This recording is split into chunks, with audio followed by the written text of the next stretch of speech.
Item number 3, Commissioner Lynch, what This is where- saith you? This is where we recess as a county board and convene as the ditch authority.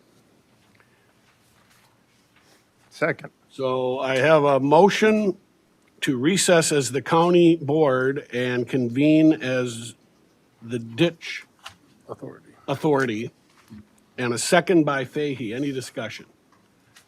Hearing none. All those in favor say aye. Aye. Those opposed, motion passes. 3.1, continuation of CD 2-3, redetermination of benefits, public hearing. Mr. Frischman. Mr. Chair, David Frischman, Property and Finance Director and County Ditch Administrator. And as you recall, at our last meeting, the Ditch Authority of CD 2-3 continued the public hearing when considering the redetermination of benefits. You directed staff to respond to a question the Ditch Authority had about the valuation of urban property versus non-urban property in terms of the benefits to the various types of property owners. And I included the response from the viewers in your packet. And then along with that, our ditch attorney, John Kolb, who I believe is online with us, provided the findings and facts and orders for the ditch authority's consideration. So at this time, I don't know if John has any comments or if the board has any questions, but we're looking for the board to adopt the findings and facts that were in your packet provided by Attorney Kolb. Oh, there he is. Good morning, Mr. Kolb. Can't hear you. We don't hear you yet.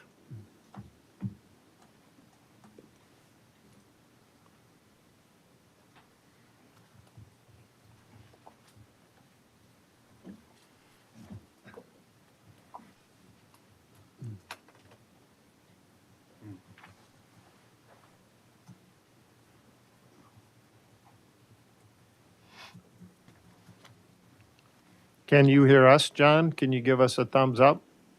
Yeah, we still cannot hear you. I think that It's the try best the you've audio ever. on your computer. It's Yeah. the best you've ever sounded, but we're trying to try to fix that. Good point. Colin, what, do you have a suggestion for us? Okay. In the meantime, if we want to know, Mr. Joe Neeson is here to speak. Joe, if you'd like to get up and give a few comments. Hello, my name is Joe Neeson. I live at 11255 110th Street. And you know, this recent rain we had with 3.5 inches, well, about 12, 13 acres of my land flooded. It's still flooded. The water is not down in the ditch yet. And so what that means is I'm going to lose my crop on that land again. You know, we haven't been able to make hay. 20 years ago, we was all in corn. We raised corn and that whole works. Now we can't even make hay. And, you know, you like to blame the farmers for draining, but look at these towns. Farmers aren't draining any more land now than they did 20 years ago. You go take 284 into Waconia, there's a couple hundred acres in the last 5 years developed into houses. Residential property, 6,000 gallons of water an acre with 1 inch of rain runoff. So now we got 3 inches. That means 18,000 per acre. Now where's this water go? The creeks, we don't do nothing to the creeks. Get more water. And when I bought the farm, USDA said I had 49 acres under cultivation. Now I have less than 30. Because of the floods, I can't cultivate it anymore, so they don't count it as cropland. So, you know, the 3 farms where I am, we're a holding pond for all this water. All this water backs up into our property. And, like I said, I got 4 neighbors that drain water to my farm. And yet, because we got the ditch, we're gonna receive the highest assessment. No, we suffer because of that ditch. I would have a lot less water in that lowland if I didn't have that ditch going through my property. And, it just don't make sense why we could assess the highest. And the other thing is, are we going, being this is a private ditch, the county ain't gonna touch it. Are we gonna get the same assessment as those people that get their ditch cleaned out? I'd like an answer on that.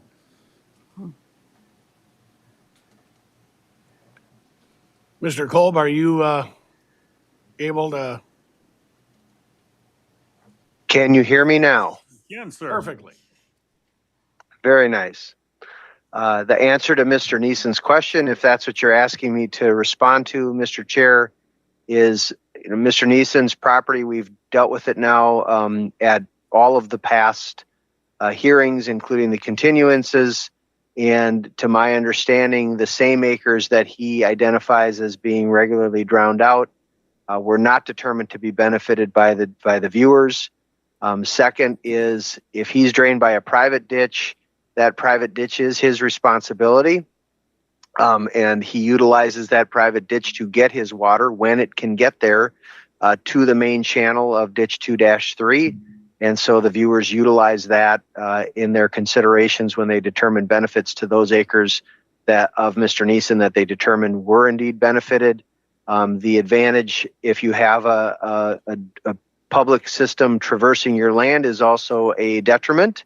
The advantage is that you have direct access to that channel. The detriment is that the channel is in fact an encumbrance on your property, and it also facilitates the movement of water through your property, which, as Mr. Neeson understands, sometimes can exceed the capacity of the ditch bank and flow onto that property. So in the end, people's benefits are determined by the viewers based on a series of different factors and considerations, including their proximity to the ditch, their elevation relative to the ditch, the type of land use they're putting their land to, amount of impervious surface, soil types, slopes, all of that information. So I guess as a direct answer to Mr. Neeson pays according to his percentage of total benefits, which is a function of the viewer's recommended determination. Other landowners are going to pay based on a percentage of their total benefit, the percent of total benefits that they have assigned to their property based on the viewing. And so the real question for the board is, does it have confidence that the viewers treated similarly situated properties in a similar way when applying all of their considerations and recommending a benefits value for those properties? So, Mr. Neeson, Mr. Kolb is saying that you are currently not being assessed on the property that you're talking about that's been underwater. But are we paying, because we got the private ditch, are we paying for the county ditches to get cleaned? I'm under the impression the county ditches are gonna get cleaned. Our ditch is not, because it's private. So are we getting assessed the same money they are? Mr. Kolb? You're being assessed in the same way that they are, Mr. Neeson, but your percentage may or may not be different. Again, I'd have to look in comparison your property to another specific property on the system, but it's not like they're getting their ditch cleaned out and you're not getting your ditch cleaned out. Ditch 2-3 provides an outlet for your private ditch. So when ditch 2-3 gets cleaned out, your outlet gets improved. And that's kind of how drainage works. You don't have every property that's benefited right next to the ditch system, whether it's tile or open ditch. There are other lateral tiles and conveyances that are often private that are utilized to move water to the system, but ultimately the system has to carry that water and there's an expense associated with that, and those expenses are recovered by assessment to property.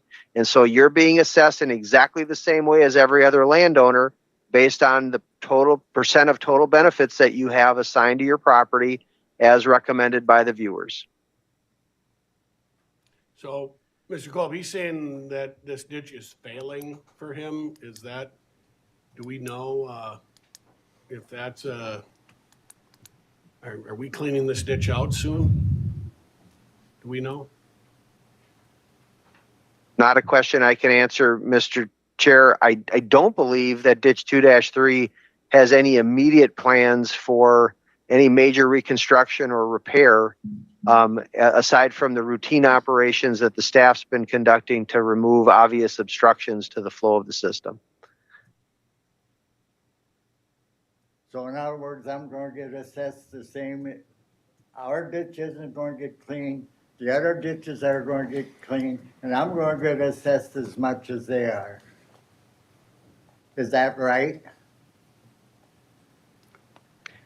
In a general sense, Mr. Neeson, you are correct. I don't think in a specific sense you are. When you say you're going to get assessed the same, that implies that if they pay $1,000, you're going to pay $1,000. And it may well be quite a bit different than that. You may actually pay more in some instances than some of your neighbors that are in closer proximity to the ditch, and you may pay less than others. I just don't know without doing a site-by-site comparison. But regardless of whether you're on the drainage system and it's going to be maintained by the drainage authority, or whether you use a private system to get your water to the public system, you're going to get assessed for benefits. So I don't know how to answer your question because the way you phrase it, the answer is no. But in a general sense, the answer is yes. You are going to be assessed for maintenance of the channel of Ditch 2-3 or for any other costs that might be associated with Ditch 2-3, even though the Ditch 2-3 does not touch or traverse your property directly. So do you think that's fair? I don't think that's fair. When they're not touching our ditch, I'm gonna get assessed the same. And the other thing is, where is this money going that's assessed? If I'm getting assessed for my ditch, then shouldn't I get my ditch cleaned out too? Well, are you talking about your private ditch? No, it's not a private. This ditch connects from 3 towns, Carver Creek does. 3 towns and 5 lakes. And yet it's a private ditch. And the county says they have no authority over it. A ditch, to me, that's that huge, connects to that many towns. The county should have to abide by it. Look at that other Dahlgren Creek, don't connect to hardly nothing, and that's a county ditch. Well, Mr. Frischman, if a property owner has a problem with how a ditch is functioning, what would be the process for that person to say they want money spent? The assessment dollars go to cleaning out and managing the ditch.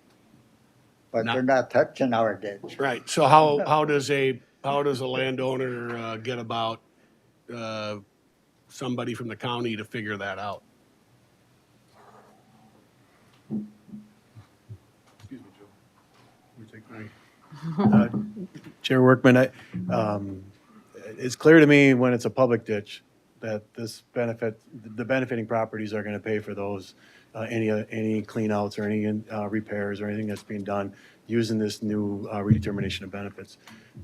Joe's question about this ditch, if it is a private ditch or that connects the townships, I'd have to rely on Mike maybe to help explain what that is so we know what it is. But if it's not part of the public ditch, then it's not covered in these proceedings. But I think he's saying that the creek or the ditch is not functioning for him. Isn't that what you're saying?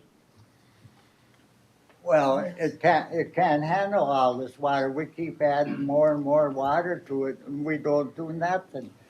Look at how much water Waconia alone has added to it. You know, like the last 5 years, there's got to be 200 acres on 284 alone. And now they're okayed for development of another 300 homes. They're laying that out. All that's got to go, water's got to go in that ditch. how can that ditch survive all this? It can't.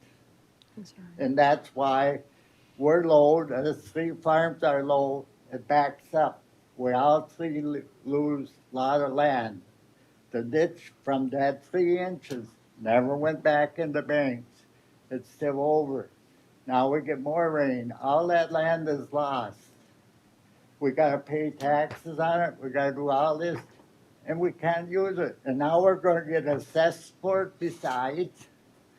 It's bad enough paying taxes and not being able to use it. But then when you get assessed for land, for water you can't use, there's something wrong with the system.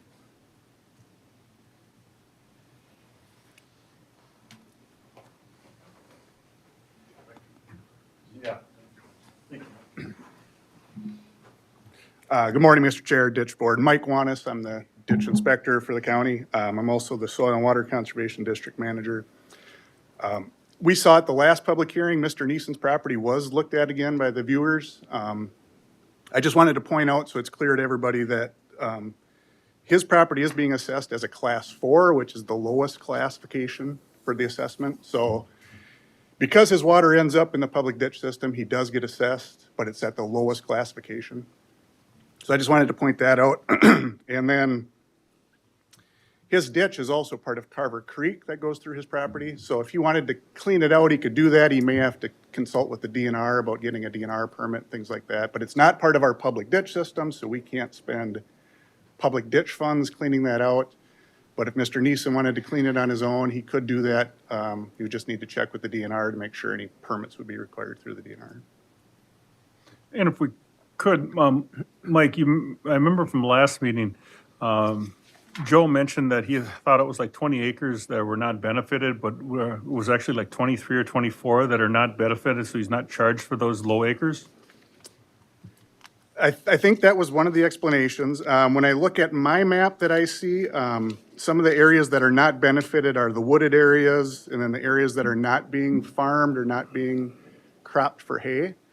But it does look to me as though like the areas that are being cropped for hay are part of that Class 4 benefited area. But again, it's at the lowest classification, so it's at the lowest dollar amount.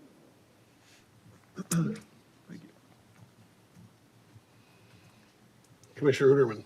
Mr. Chair, I think there's two issues, and I think the one we're here today is to figure out, did the viewers do their job? And I think they did. And I think John's helped us get there, and it might not be fun to pay it or not pay it. That's issue number one. I think issue two, and Joe, you seem like an honest guy. We've seen you in the boardroom a few times, is what do you do when 40% of your property becomes unusable because of water? It could be they're not cleaned out. It could be an undersized pipe. It could be all kinds of stuff, and I'm not the expert when it comes to that. Last meeting I asked, what do we do for a guy like Joe that lost 40% of his land because of water? Is that a ditch issue? Is that a Joe issue? Is that the neighbor's issue? I don't think we've gotten that answer, but I don't know that this is the forum for that. I think today we're trying to figure out, did the viewers do their job and do we assess properly? And I'm confident in that. But part two of that, I'd like to get you an answer, Joe. Is it your responsibility? Is it the ditch authority? Can we send somebody out to see if we size a pipe differently or spend some money to flow that water if you got your 20 acres back? I don't have that answer today. So those are just some of my thoughts. Good thoughts. And I thought that Mr. Wanis maybe kind of answered that. The next phase would be for him to figure out how to properly drain, but that's not our job. And you're saying it's going into a creek, that's not our job, or a private ditch, that's not our job. So this is just the multiplier, the math for when something does get done on that ditch. The landowners are benefiting, landowners are charged accordingly, right?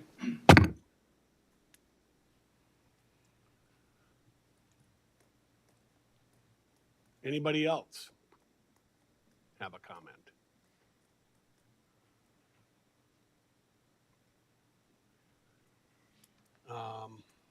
This isn't a public hearing, right? It is not.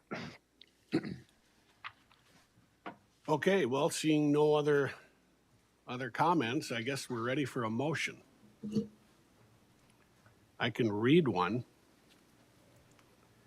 Consider adopting the attached findings and order adopting the redetermination of benefits for CD 2-3. I see I guess that's the motion. So moved.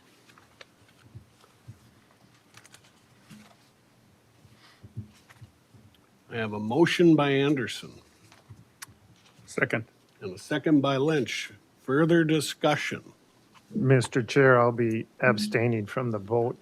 I'm a current landowner in ditch CD dash How was your 2-3. Commissioner Fahey is abstaining.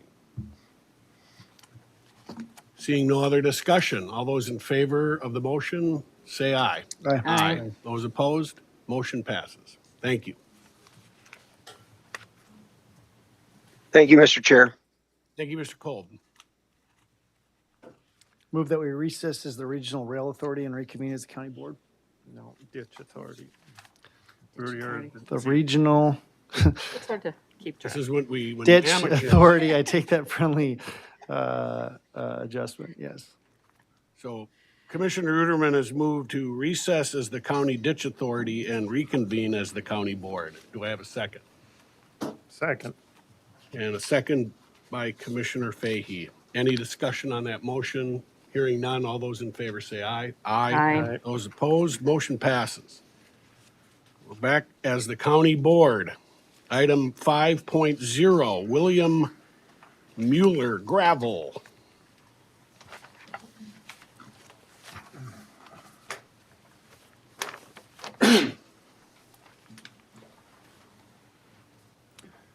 Good morning, Mr. Chair and board members. I'm Jason Melke, Land Management Department Manager. This particular item is an interim use permit application for aggregate mining.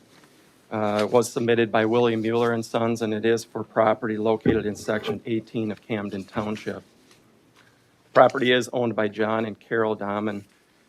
On May 20th, the County Planning Commission voted and recommended approval of the interim use permit application.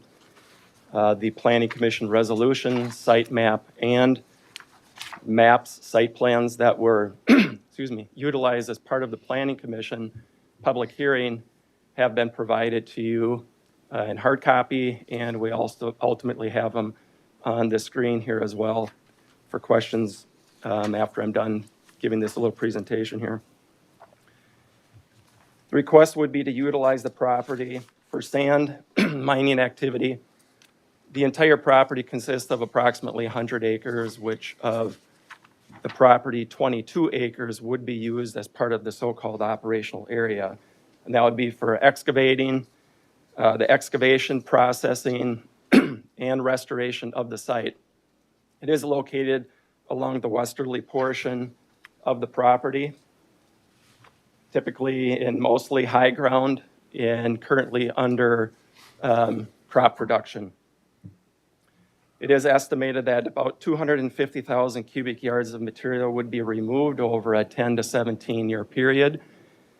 And the material would be used specifically for local public and private construction projects, which are specific to William Mueller and Sons. This is not a site that would be an open contract, subcontractors coming in to take material out. It is specific to William Mueller and Sons and projects that they bid on and are successful in being rewarded with the project. The mining activity would proceed from the north of the site and make its way to the south. And they had identified this as being done in kind of two phases. One is the north end, which is considered floodplain. Mining activity is allowed in floodplain area as long as they're not taking fill material and placing it in floodplain, which ultimately would increase the flood stage, which they're not providing as part of the project or anticipating doing. Once the site is reclaimed, it would be converted back to ag production land, and that is based on an agreement between Mueller's and the property owner. The property owner would like it to be converted back to crop production land when it's all said and done. part of our zoning and the regulation oversight, I guess, is there are multiple jurisdictions that have a hand in this project.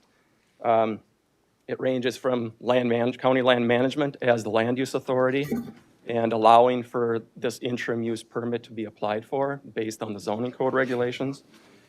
We have the DNR regulations for shoreland and floodplain come into play. And the DNR actually has expressed support of this project. They can mine in the floodplain area, like I indicated, as long as they're not increasing the flood stage when it's all said and done. And they go through the proper permitting.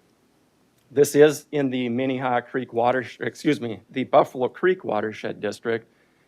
There are two creeks that cut through this property. You have a small portion of the Buffalo Creek that comes from the west and drains into the South Fork Crow River, which extends through the entire property.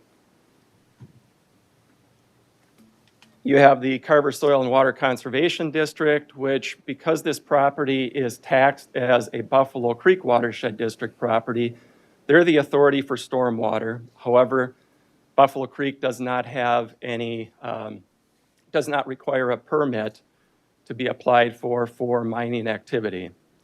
And that we received confirmation via an email from their district staff. Soil and Water, then, based on this being in Carver County, we would ask that Carver County Soil and Water help with the erosion sediment control review for the project and the monitoring of that. And the Carver County Watershed Management Organization, the WMO, still is actively involved because they're helping with the regulations as far as the Wetland Conservation Act goes. Again, this property is in the Ag Zoning District, which triggers the interim use permit.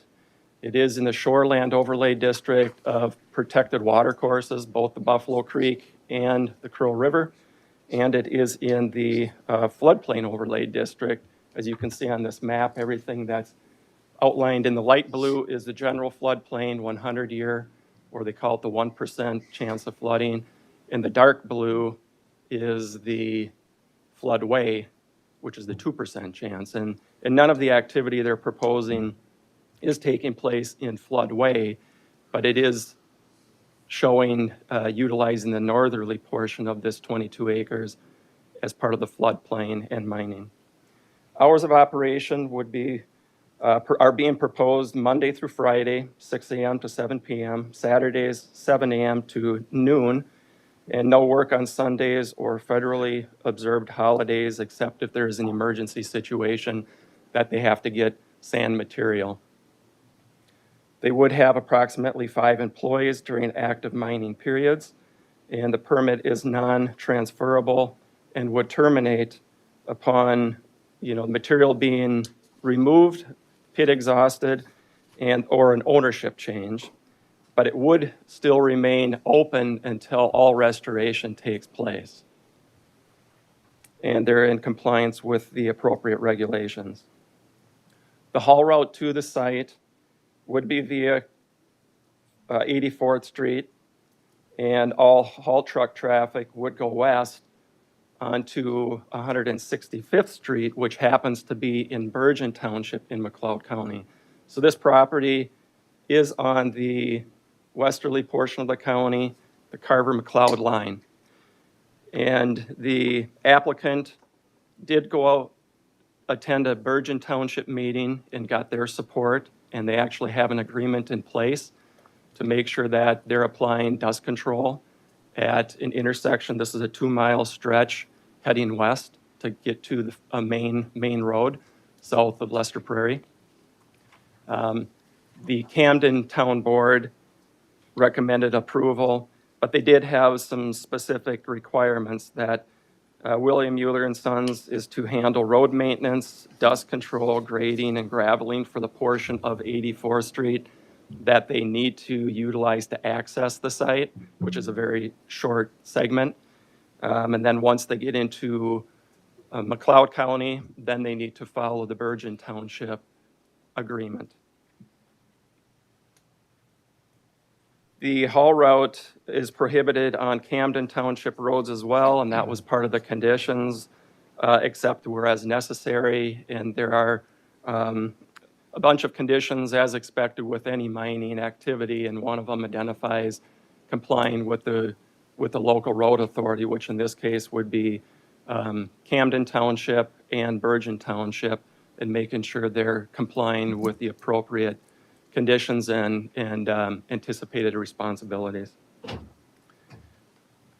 As part of the public hearing process, we did have some neighbors that did express concerns about noise, dust, wildlife, Crow River impacts, and property values. And the Planning Commission highlighted some of the activities that would be taking place to minimize that, such as berms being utilized, the recessed floor in the mining area, so equipment would potentially sit lower once they get the site opened up. They also had limited hours of operation, and all that they felt would be a good means for reducing visibility and noise. And the applicant actually went a little further and emphasized responsible operational practices and restoration efforts. And some of those mitigation measures would be making sure that the truck traffic takes a circular route in the pit to reduce backup, therefore backup noise, white noise, backup alarms on equipment that's being utilized in the gravel mining, sand mining area, doing calcium chloride on internal haul roads, constructing of berms for stockpile soil, which would help reduce noise and the visual impacts.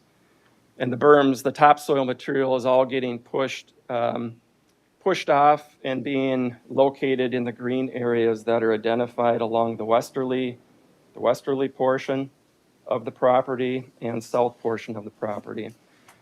There is minimal area that they are identifying in the floodplain area, and that is no more than 1,000 cubic yards. That is the maximum that they would be able to stockpile in the floodplain area. And then obviously they would be doing potentially some seasonal dewatering in the floodplain area to make sure they're getting the material that they need. And that process is kind of a to be determined. They're not exactly sure how much material is there. But if they do decide to go and get what they can, they would have to go through the DNR to get a dewatering permit, which then would trigger some additional review from the local WMO, from the Wetland Conservation Act side, and maybe some setback standards need to be modified and increased. Again, the reclamation of the site would be done in phases, with disturbed areas returning to ag use. There might be the potential to keep some of the area on the north end, maybe as open wetland area when it's all said and done. But again, that would have to be an agreement between the property owner and, in this case, William Mueller and Sons as the operator. The permit does include financial surety and insurance provisions to ensure environmental and performance compliance. And it's $10,000 an acre for open mining, which consists of mining, the staging, and the restoration that they have open at a time. So as they move along and they're doing restoration maybe at the same time, they keep it at that $10,000 an acre. Once they expand and have more open area, that would trigger maybe a new surety to take into account the open area that they have under the open mining activity. I do know that we have a few neighbors in attendance today and that would like to speak to this. However, I am looking for the board to make a motion to adopt findings of fact and issue order PZ 2025-0012 for the issuance of an interim use permit. And with that, Mr. Chairman, I would take any questions you might have. Any questions from the board? Seeing none, maybe the neighbors want to talk.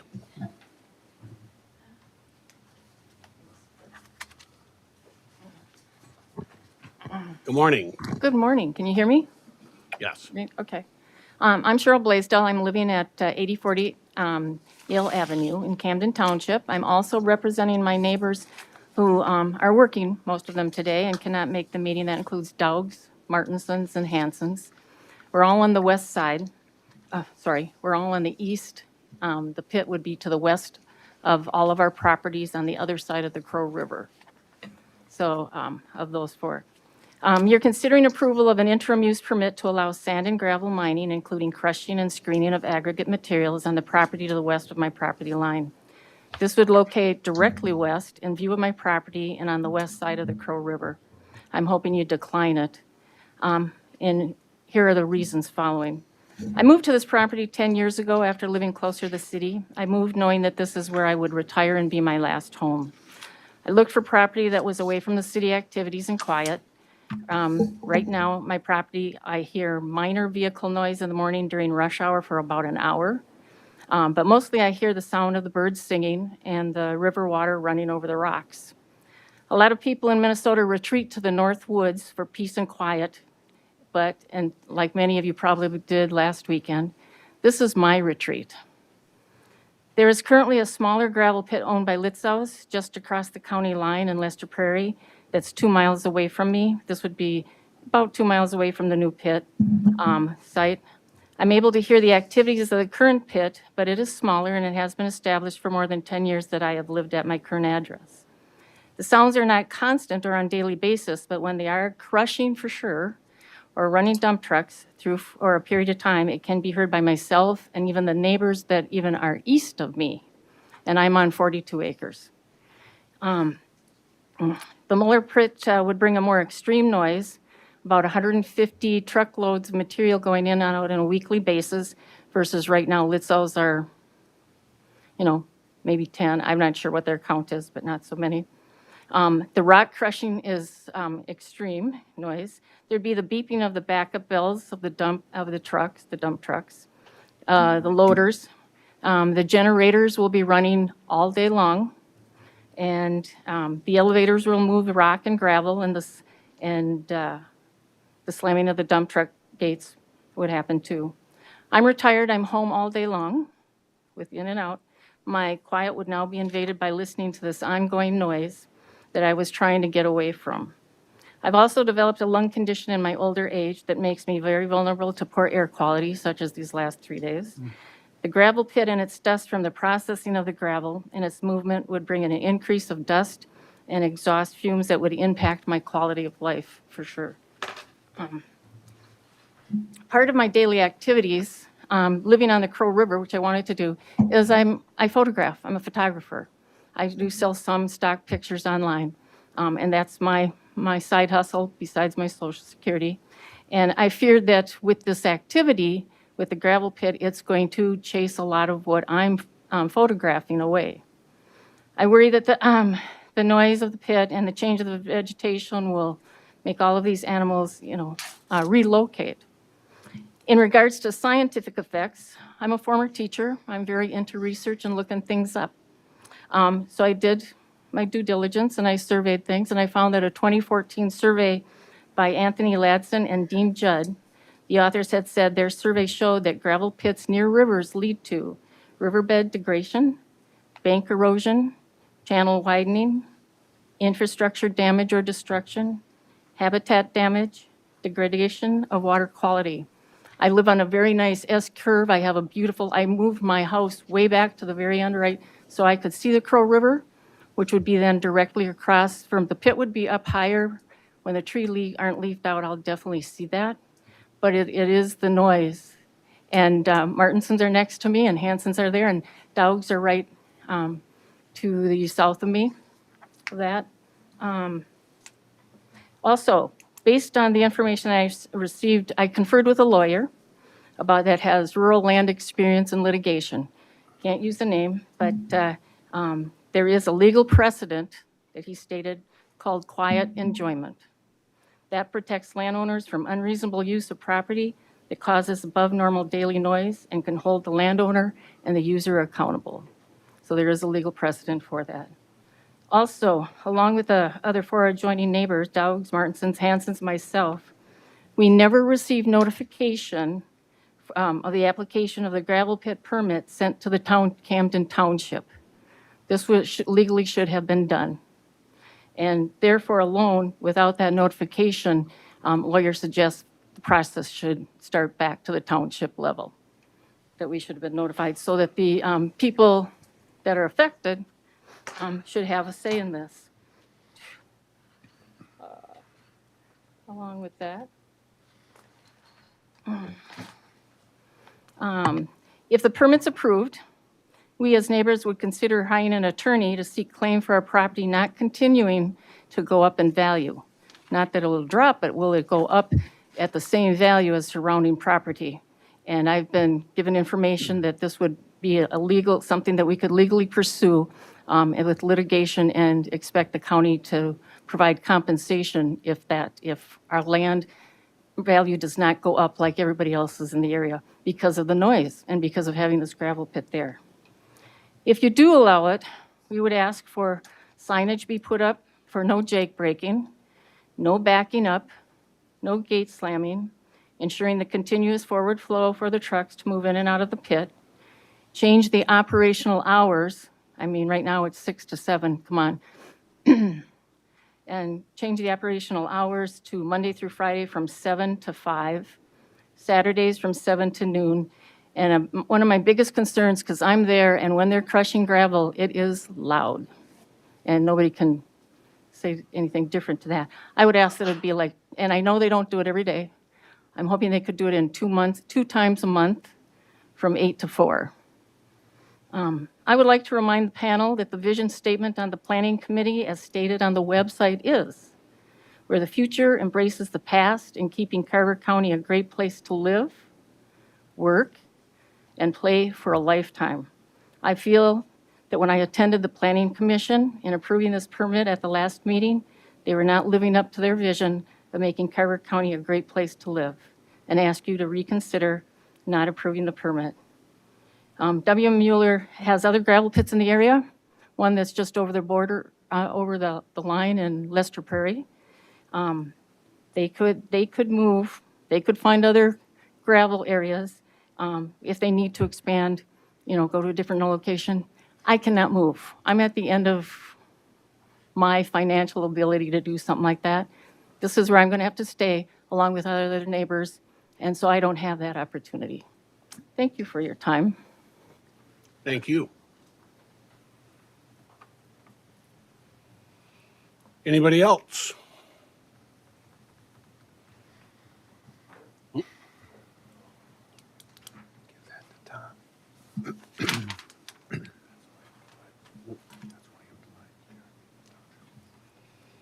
Name's Bill Devine. I'm chair for the Camden Township. When a meeting is, at our meetings, we were told that William Mueller wanted to address at our meeting. We're not able to let the people of the township know what the meeting is going to be about or what they're asking for. And then I think since this whole thing started, I received that 70-some page packet from the county, and I looked over it, and a few of the things that, well, one in particular wasn't addressed to us, and that was the times. 6 in the morning till 7 at night is ridiculous, especially if you're retired and you don't need the noise. And we suggested that it go from 7 to 5. And I think we had an agreement with the Mueller Pit people that that would be, they were okay with that. If they want to, come up and go to that, say anything Sure, to that. we can ask them if they want to address that when you're Yeah. finished.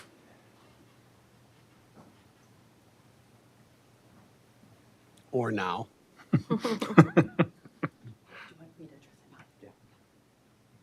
Good morning, Chairman and County Commissioners. My name is Kirsten Pauley. I'm a geologist and civil engineer with Sunday Engineering.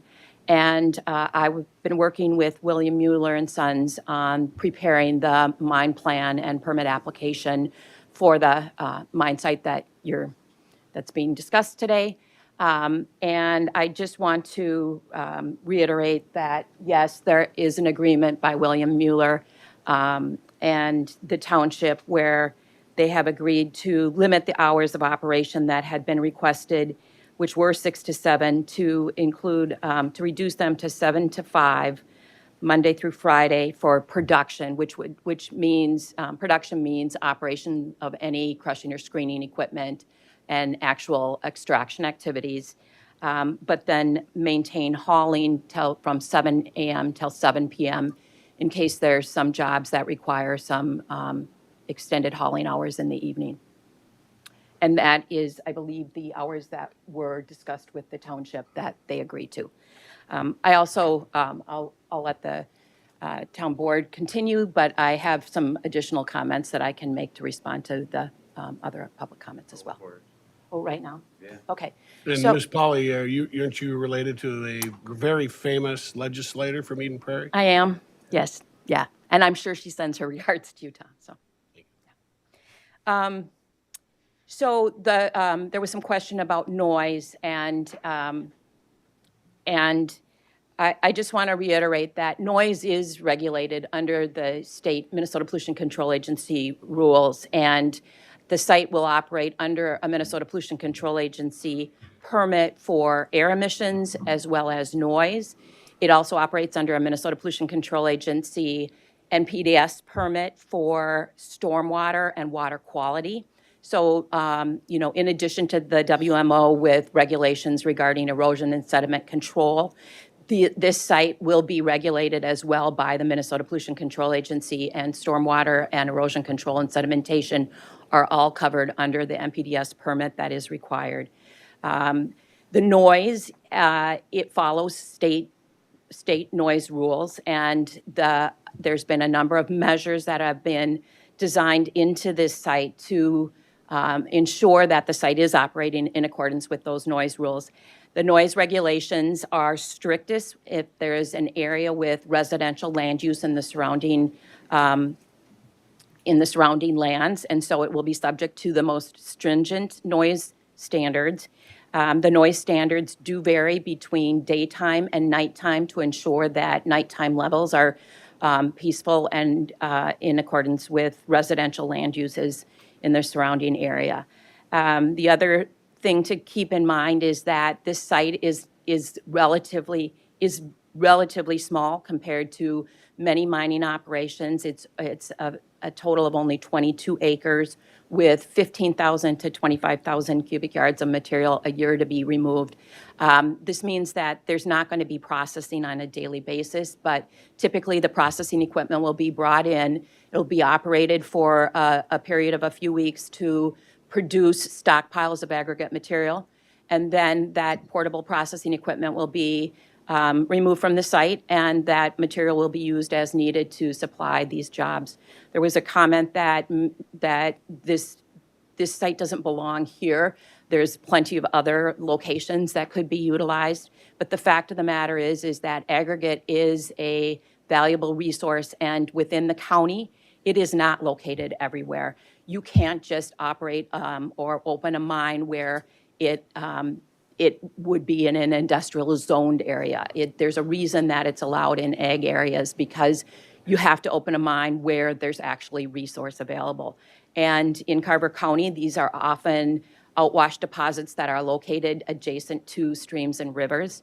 There are many examples throughout the state where mining occurs adjacent to waterways, and as Jason Milkey indicated, the DNR allows mining in floodplains, and there have been many instances where there are bald eagles that build nests adjacent to the mining site. There's not activity that's very different from the agricultural activity that's ongoing at this site right now that would cause a negative impact to wildlife. There's often it's just small areas that are mined at any given time. And so there's no evidence to suggest that there would be impact to wildlife as well. With that, I could answer any questions that you may have specifically, but I'm happy to be. Okay, thank you very much. I have a question for her. Okay, So, I understand about changing the hours. let's get you on the microphone there. I understand about changing the hours, which I totally appreciate that. My real concern is crushing. I hear Litzo's crushing when they're doing it. It's extreme, and that's 2 miles away. This is right across the river from me, so the pit itself will be, what, half a mile, maybe? So she just said 2 solid weeks? I'm asking if it could be varied. I mean, is it going to be 2 solid weeks, then it stops? Can be, because it's very loud. It's very loud. I don't know how else to put it. And could that somehow be adjusted for the amount of time that the crushing is actually the processing of it be spaced out? And definitely not starting at 7 in the morning, trying to do that one a little bit late when they're doing the actual crushing. Now, the trucks are going to be coming and going, so that's still always there, but that crushing is a very loud noise. Just go to a pit and listen to it. It's there. Can that not be 2 solid weeks and definitely start, go 8 to 4? Ms. Polly. So in order to produce the 15,000 to 25,000 cubic yards of material that is anticipated to be produced at this site every year, the portable equipment would come in anywhere from 4 to 6 weeks, and it would operate for that 4 to 6 week period, not 2 weeks. So if that wasn't clear, I want to make sure that that's clear.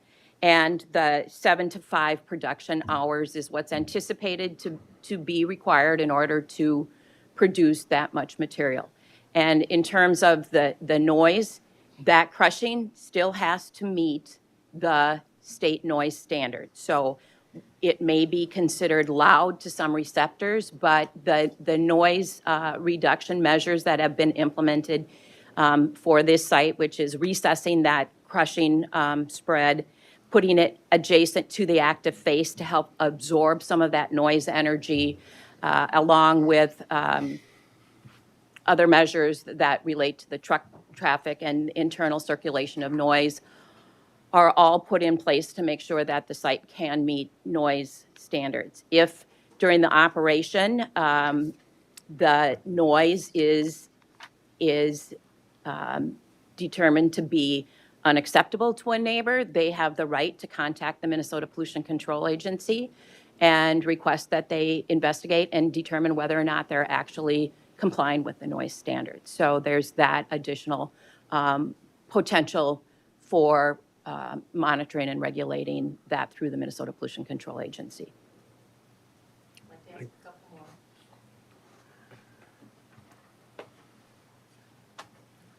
Will signage be put up so that there's no backing up, no beeping, and then the slamming of the tailgates of the dump trucks?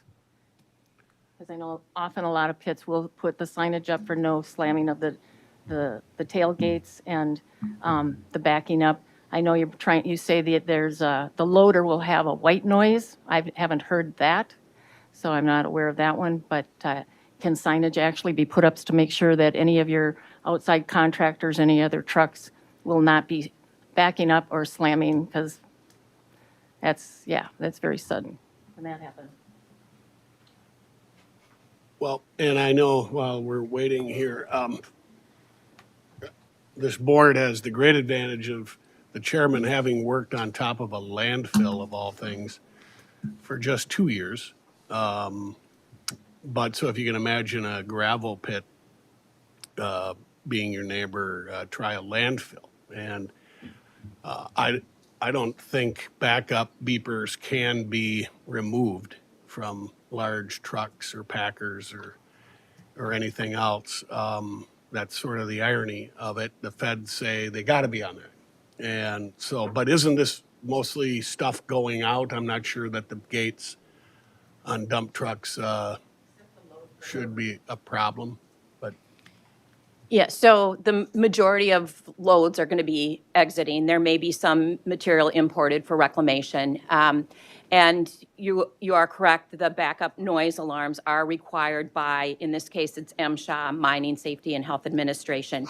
Some of the changes in technology over the last 20 years have been the introduction and approval by MSHA for these white noise or broadband backup alarms. And what happens is they have a different frequency and wavelength. And so as that backup alarm is activated, if you are within a certain number of feet of the equipment, you can hear it. It's audible. But as those sound waves extend from the source of the equipment, they dissipate more quickly because of their frequency. And so 300 feet from the back of the equipment, you can't hear it.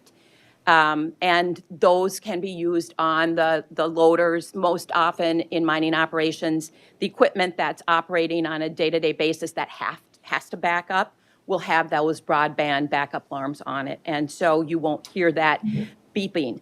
The trucks that come in may not have this newer technology, and that's why the internal access road to get to the stockpiles to load up are laid out to provide a circular pattern to prevent backing up.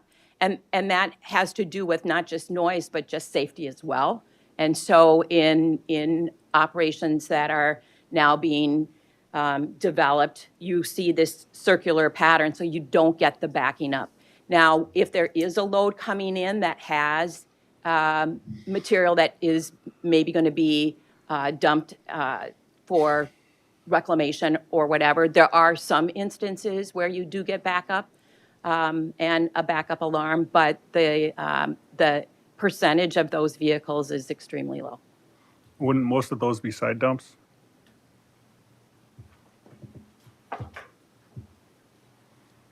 Tim Mueller with William Mueller and Sons. Just to point out to Jason Milkey's comments in the address, this site will be used for our company. We're not going to be having other companies come in there, and all of our trucks are all in dumps. We do not run any side dumps at all. Okay, thank you.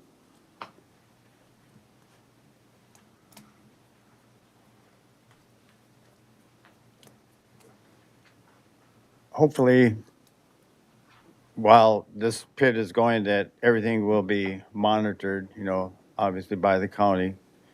And the township board and I, while we toured the area last Thursday, it is pretty serene of an area. And I went to her house and seen her location and everything. Is there a way that berm, other than on the west side, I don't know how much it would help, if any of it can be put on the east side? Because you can see right from her house right to where the pit is going to be. I know everything's going to get lower, but is there any way to put any of that material on the east side? And hopefully, when this whole mess is done with, that it will be just as serene now or then as it is right now. Mr. Chair, Mr. Ramsey. we have Jason clarify the township process, and then does the board have the option of sending this back to the township, or would we need an extension of a time frame as we're continuing this discussion? Yeah, board members, part of our public hearing process, so the public hearing takes place at the Planning Commission. The public hearing doesn't take place at the townships. The townships have given the land use authority to the county. All townships pursuant to the comprehensive plan, they have a specific chapter, and the land use authority is the county for all 10 townships in Carver. We do, as part of our application process, ask the applicant to attend a township meeting to get a recommendation. As part of that recommendation, in most cases, is the township supportive of the use on a gravel road? That's in a lot of cases. A lot of our uses, if it's on a They need to be on a hard surface paved concrete road. If it is on a gravel road, getting the township to sign off saying that they support the request is number one. So the township does not conduct the public hearing. The township's process and their meeting schedule is completely the township's process. It has nothing to do with the county. We just, as part of our application process, asked to get that recommendation form back from the applicant after they went to the township meeting, so we can include the township's recommendation in our staff report. And that's where I pointed out that both townships in this case were supportive of the request with specific standards put into place with maintenance responsibilities of the appropriate road authority for the jurisdiction that it applied. Second part of the question, if this item were to go back to the township, again, it's for discussion purposes. Our public hearing process took place at the Planning Commission. The Planning Commission recommended approval. So we're past going back to the Planning Commission to get a recommendation. We would have to do a new notification that there's going to be an item coming back to Planning Commission if that were the case, which then it's a whole new application that needs to be submitted. I think at this point, it's taking the feedback and the board ultimately modifying some conditions. You as the board have the ability to amend, modify conditions that were recommended to you by the Planning Commission and the township. But actually continuing and going back to the township, there is no public hearing at this point in time. And then one quick follow-up, if I could, Mr. Mr. Chair. Ramsey? So are we running into a 60-day requirement, or if the board wanted to extend this, the county board? Yeah, so we actually, when Tim submitted the application, he submitted it early, and then there was a process to determine wetlands and things like that. So we did have them and get the notification for the 60-day law. And I think the notification, we can do an additional 60 days, which pushes this out. So there would happen to be time if the board decided to continue this for some reason. Thank you. Can I just ask something here? So, when I talked to the hydrologist, when I talked to the county hydrologist, he said there's 2 more permits that have to happen within the next 45 days, so that nothing can really happen for 45 days. Is that what you just said? Okay. Mr. Milky? So yes, there are, as part of the conditions, and we didn't get to the point of going through all the conditions. If you want me to, I can. But it's not only the county board's approval. Within there are requirements to comply with the WMO, in this case, the Wetland Conservation Act. So there is a permitting process, a review and approval that needs to take place before they would even be able to operate from the site. As is the case with a lot of our permits and activities, the conditions need to be met in order for the applicant to operate. And you need to get the approval to make sure you know that you can do the next 2 steps, which is get the WMO's approval for wetlands, have soil and water review the plan again to make sure that erosion sediment control is being provided and it's sufficient for what's being done. And we won't record the actual permit with the recorder's office until that's met. So that's kind of our ability to hang on to it, saying, hey, we have this permit that's right here, but you have to make sure you get this other stuff done before you're going to actually begin. I'm not exactly sure how long that review process takes for the wetland side of things, but I know that they have been actively involved with on-site review with a TEP panel to determine wetland boundaries, and now there's the review time after that to determine, does everybody agree with the edge of the wetland, and for them to be able to move forward. Perhaps the forte of Ms. Polly would know that. Yeah, so as Jason indicated, there is additional permitting that is required once the IUP is issued. And the wetland process is lengthy, and it has been started. There's been a field delineation. There's been an application to the WMO to approve the wetland type and boundaries. There has been a field meeting with the TEP panel, which consists of the WMO representatives from the Department of Natural Resources. And there's been a review of the wetland delineation report with some minor revisions to the text that have been requested. There is the potential to request a de minimis impact to a small wetland located in the ditch along the township road. And that application will be submitted, and that would allow then the proposed location of the access road to be constructed. All of these, all of this process is in motion, and until that is, until those permits are issued by the WMO on the wetlands and the W Conservation Act regulations are followed, mining could not occur on this site. So there's certain setback standards from wetlands that are dependent on getting those approvals, and so that is part of the process. Thank you. Mr. Milky? Mr. Chair, just to piggyback and go back to Administrator Hemsley's comment about the 60-day.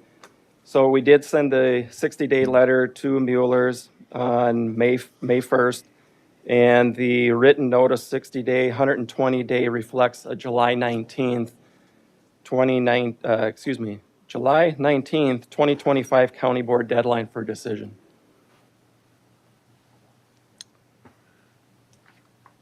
Okay. Seeing no other comment from the neighbor, well. Good morning. Good morning. My name's Vanessa Martinson. Sorry, my husband couldn't be here. We are the little dot that is right directly east of the property. Perfect, thank you. We're at 7800 Yancey Avenue. And so myself and our neighbors just to the north of us, the Hennons, as well as Cheryl, have contacted a lawyer to just figure out what our rights are. We had 10 days notice, which is what we were told is legal. And that's the first we heard of it. After that, the last meeting, we were just have a few days with a holiday in there. And so contacting a lawyer and finding out what our rights are as homeowners has just been a little bit slow and quick, trying to get to the place where we're just trying to go, okay, I have kids that are in the years of getting married. We've literally worked on our land and property to like have our kids' weddings there, hopefully in the future. It seems like Tim is a very understanding guy, and hopefully we can have a conversation when those dates come available, that we can have maybe quieter hours just for at least the wedding ceremonies. But we're to the place where this is 10 to 17 years of our lives that this is going to affect. We're here for one meeting or two meetings at the county, and I don't know what we can do as homeowners to hold accountability for any actions that kind of happen. When I contacted the county told me to contact the township. The township said they don't have any rights. They said contact the county, and this is just in the last less than 20 days. And so I have a full-time job actually too. And my husband works and everything. And we don't want to, I think it's great that I support other businesses and all of that. It's just when we look at where they're going to put the berms, it's the opposite side of where it's going to affect our houses. So my house is on to the right side, on the part of the river, which is the east side, which they can't put berms in those locations because it's in the floodplain. The floodplain, this is my biggest concern, and I talked to the watershed district, is our wells. So what I was told by Carver County was that when they dig and the water will go under, because one of my concerns was, well, is it just going to be a murky mosquito haven? Because I want to go outside still as much as possible. We already spray because we're in a wet area. When they say they're going to take over the next 10 years or so, 250 cubic yards. I wanted to understand what that meant. That means a football stadium. That means 76 Olympic swimming pools that they're going to potentially take out of that area.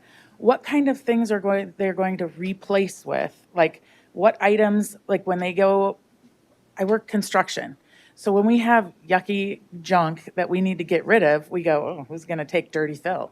This is going to be what kind of fill is going to go back into this area to go ahead and reclaim it back to farming land. The topsoil will be great at the very end of this process, which might be 25 to 30 years out. We don't know. But the underneath stuff of that potentially football stadium size area, what's that going to be? Because that's going to filter into my well water. And who controls that? Who do we talk to? Like, I understand, I'm hoping it's going to be ethical and wonderful, but I don't know. And so those are some of our concerns, our wells, and how it affects. So the Carver County did say that the water table is about 10 feet below where they're going to start mining. And so he said that the water from the streams and such, and they're doing some information, they're in the process of looking into that, will go under. So it will be a little bit, there'll be a little bit of aeration so it's fresh. Because I'm like, well, will it be a lake that ends up being there? Or what? And ultimately, he's saying that it's going to potentially go back and forth, and that's why they need to do the pumping. And the pumping is the part where it little concerns me. I don't know all the technicalities around it, but I will know when it affects my well, because when it floods, it can even affect our wells. And so last year or the year before, we had our wells tested, and as well made sure that the depth was fine, because we were getting discolored water in our house. And so I was just wondering, like, what is this all coming from? Well, it comes from the aquifer, which is 276 feet down, according to our house, from that point. But if it affects just from the flooding, what is it going to affect when we take out a football stadium size of dirt over years? And how will that affect potentially our houses? And I agree, the noise, we'd love to have that minimized if at all possible. I don't know if it's going to be possible. We're asking him to do something that might be impossible because he can't put berms on the side that affects our house. And so I hope that you guys can potentially see that we need some more time possibly. Again, our neighbors to the north of us, they bought the land specifically for hunting and fishing. And there will be actually affected much more than us, because it will be directly across from their hunting land. But we just ask for more time, or who do we contact for accountability? Because I've already gotten the runaround, and I feel like as homeowners and landowners in Carver County, our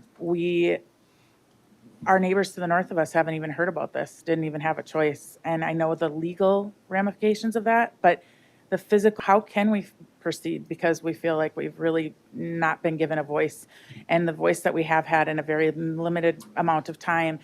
I wasn't even going to come today, because I feel like the decision was already made prior to us even coming to any meeting.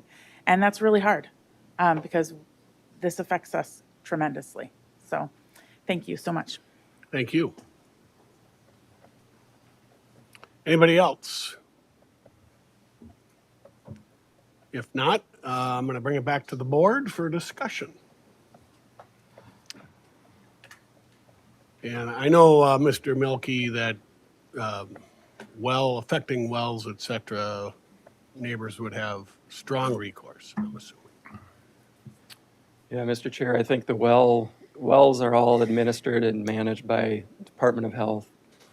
As far as the hydrology of how that works, talking to the wrong person, and probably somebody from Planning and Water, WMO would probably be a better resource. Okay. Commissioner Lynch. Mr. Chair, if I could, I don't know if this is for Mr. Metz. I've never heard the term quiet enjoyment before. Is that a legal term? Is that, Yeah, Mr. because Chairman. I've been trying to sit out the last few nights, and I'm going to complain about the gnats. They're affecting my quiet enjoyment. Do you have is that a legal term I've never heard that before. Yeah, Mr. Chairman and Commissioners, there is a legal term, quiet enjoyment.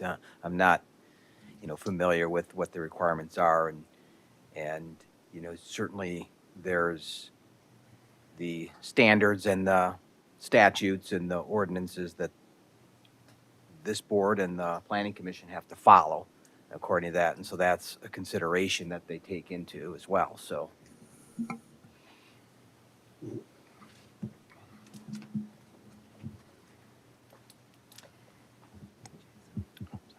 Commissioner May I? Anderson? Oh, I'm sorry. May I interject for a Of moment? course. I'm Rachel Holland. I'm counsel for William Mueller and Sons. Relative to the quiet enjoyment issue, yes, that is certainly a legal principle that every property owner has the right to quote unquote quiet enjoyment. And Mr. Metz can correct me if I'm wrong. It's not literally you get peace and quiet on your property always. It's the fact that you have certain rights relative to your property.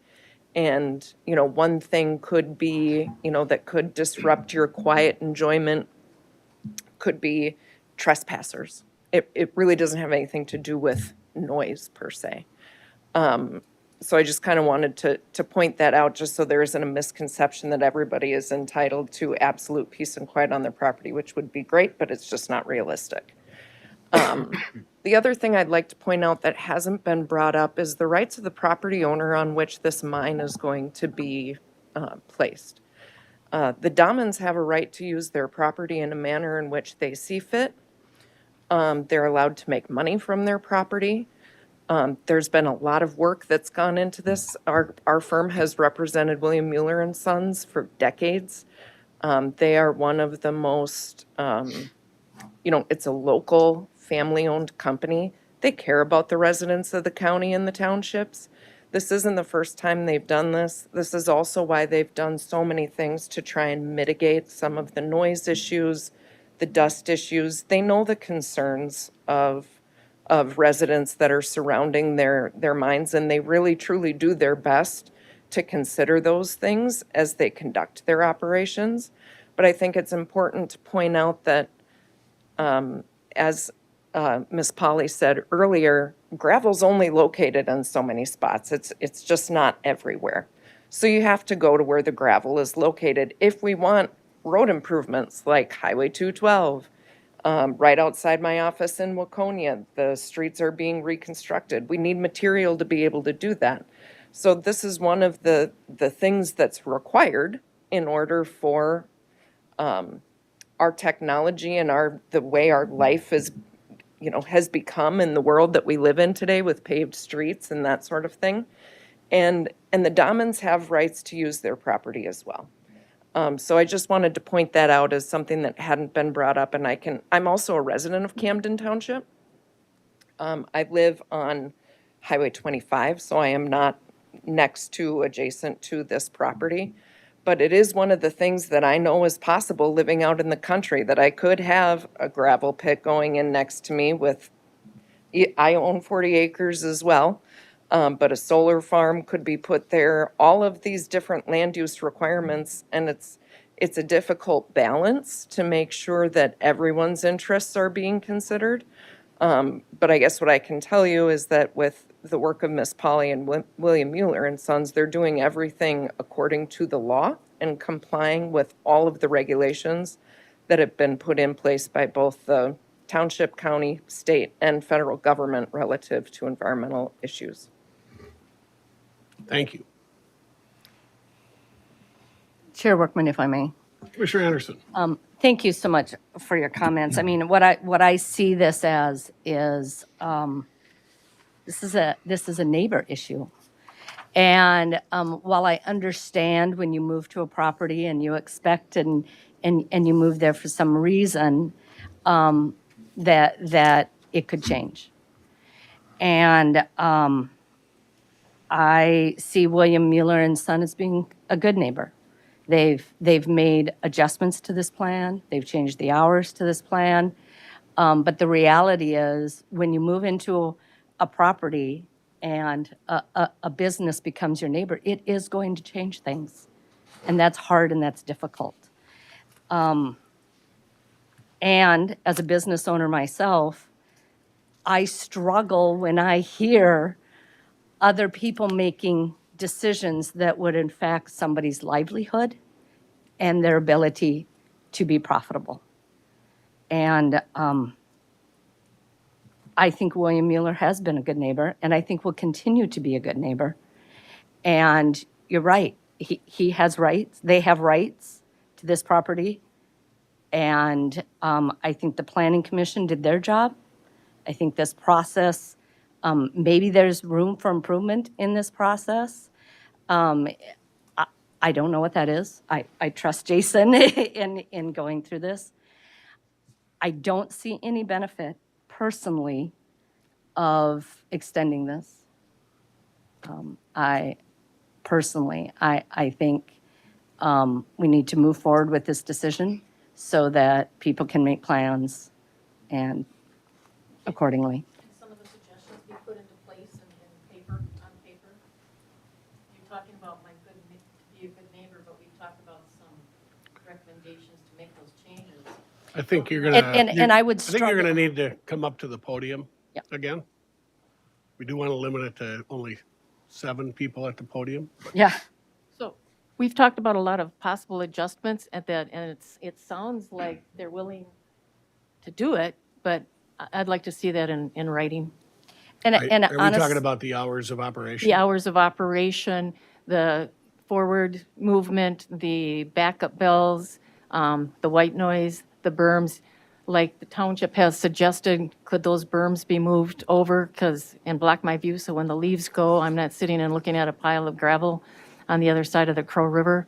Can those things, I mean, that's why I'm asking for some more time so the township can go through and make some of those changes and agreements with Mueller to, and have it put in writing. Because if it's just been discussed here, it sounds great, but unless it's put in writing, we have nothing we can go back on when they show up at 6 in the morning instead of 7, when they're still there at 7 instead of 5.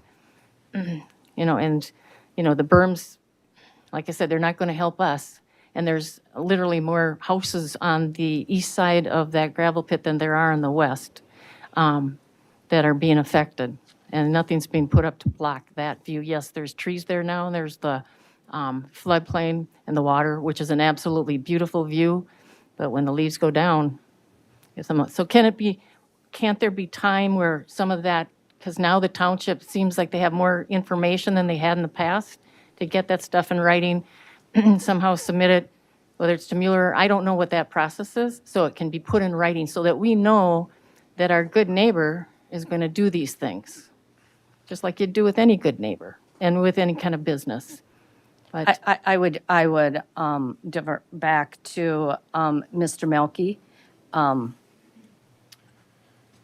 Yeah, Mr. Chair and Commissioner Anderson, I think the conditions, you can, as I indicated earlier, we can modify the conditions as part of this process. So if the hours of operation are going to be 7 a.m. to 5 p.m., Monday through Friday for production, and 7 a.m. to 7 p.m., Monday through Friday for hauling, and Saturday, 7 a.m. to 12 p.m. I'm not quite sure what Saturdays consist of yet, so that needs to be identified. We can include that information as part of the county board's order, which then it will be documented and gets signed and gets recorded. So if there's modifications you want to make right now, you certainly have the ability to do so. If I could, Mr. Chair, and on page 23 of the third paragraph, it says to minimize impacts to surrounding properties, applicant proposes establishing circular truck routes to reduce the use of backup alarms. So that is already in there. Yeah, so Mr. Chair, and to Commissioner Lynch's point, it's the conditions are established as part of the permit, but we ultimately have a condition that references the operational plan, which is their narrative, and the site plans. They become part of the permit as well. So if there's any modification to any of that, it's not just the conditions that are laid out here, but it ultimately goes back to what was in their plan. And modifications can be made, and the more strict modification would supersede what ultimately is in the ordinance, or in the narrative as well. I'm personally reluctant to make modifications that would make it difficult for Mueller and Sons to be successful. So I would have to kind of go back to you and working with that. But we do need to balance your neighbors. And so I trust that you'll all develop a relationship and start working together. And Carver County needs businesses. And we need to be a great place to work, to own a business as well. Could somebody answer the berm, east side berm question? So on the east side, we certainly can add a condition that berming along the east side that is outside of the floodplain, to the extent possible, there's a setback that's required between wetlands and the mine limits. And so, we can look at constructing a berm in the area that's outside of the floodplain. You can't put fill in a floodplain because that impacts, potentially can impact flood elevations, which isn't allowed. But we can look at, there's quite a bit of area along the east side that is outside of the floodplain, and we can certainly agree to a condition that says that the applicant will berm as practical along the east side with limiting impacts to wetlands and floodplain. And the applicant, I'd like to reiterate, would be completely open to amending the condition and the hours of operation as we have previously discussed, which currently it's at 6 a.m. to 7 p.m., but the applicant has agreed to 7 a.m. to 5 p.m. for production and 7 a.m. to 7 p.m. for hauling Monday through Friday, and then 7 a.m. to noon for production and hauling on Saturday. And that if you choose to change that condition, as Mr. Milky indicated, that supersedes then the hours of operation that are in the mine application plan and would be amenable to that. So, Mr. Chair, can we make those changes in this, at this time, and the reasonable berming request? Does that require an amendment of some sort at the time of Put it in a motion. the motion? Well, Mr. Chair, I suggest we be clear what the language is. I want to make sure Jason, this will end up in Jason's lap, sorry. The hour seems clear, it's more black and white. What about the berming? The berming, if we put it in as, we can add a condition. If we can't include it in an existing condition, we can add something along the lines of, as Ms. Pauley indicated, berming on the east side as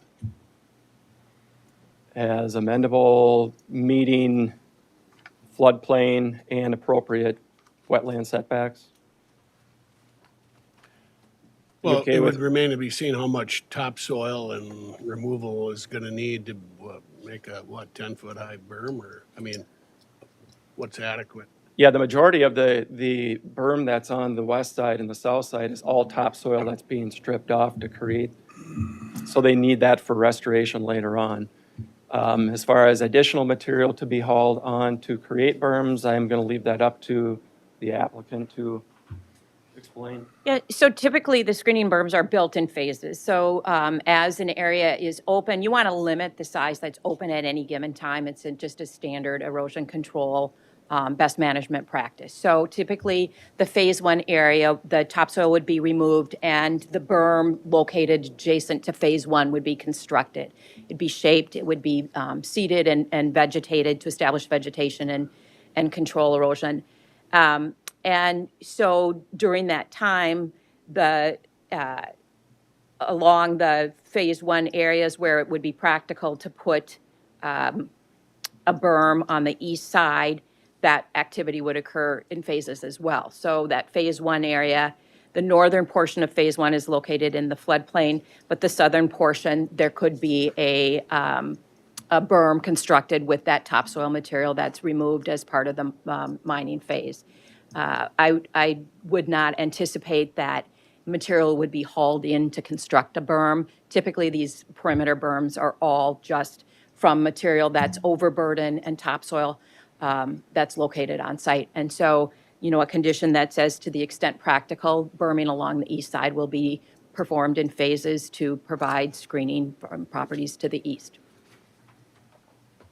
Mr. Ramsey. So, Mr. Chair, I would suggest you could direct Jason to develop that language as part of the motion Yes. related to berms, or you could have him recraft the entire CU, is this CUP? IUP. IUP, I'm sorry. And bring that, put that back. You could put it on the future consent agenda potentially if you wanted to have more language clarity. That would be up to you. Yeah, I'd like to hear from other commissioners and Jason on. Pardon me? Do you have enough, Jason, to put that together now?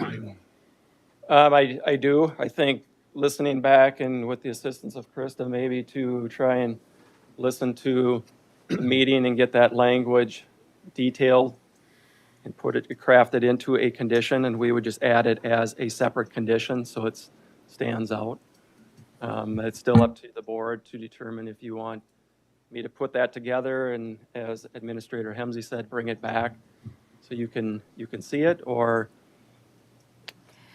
I'm open either way. I'd like to hear from my fellow commissioners on their thoughts. Mr. Lynch. Mr. Chair, if I could, I guess at this point, I would leave it up to William Miller and Sons and how they would berm on the east side. I would just, as needed, I would be comfortable with that. I think if we look at it, William Miller and Son has done everything right here. They have agreement with both townships. They have agreement to take the gravel to the west. And William Miller and Sons has been a good neighbor for quite some time. When did William Miller and Sons start business? 1906. So you're not a fly-by-night. So you have been a good neighbor for quite some time with many other pits in Carver County and outside of Carver County. I too live in a house in the west side of Carver County, and I love the enjoyment of it. And to Cheryl's point, she said it's her last home. I agree with that wholeheartedly. I plan on moving once. That's over to the cemetery. Hopefully, it's not too soon. But if a neighbor built a house next to me, there would be a lot of noise that would be associated with that, from putting the basement in to hammering and sawing all the way through. So I don't control that on my neighbor's property. With that, I'm going to see where it goes. I would make the motion to approve, adopt the findings of fact to issue PZ 202-500-12 for the issuance of an interim use permit with the hours of Monday through Friday from 7 to 5 for production and the hours of 7 to 12 for production and hauling. Is that the correct hours we talked? Monday through Friday, 7 to 7 hauling. No, so it was Monday through Friday, it was 7 to 5, and then 7 to 12 on Saturday.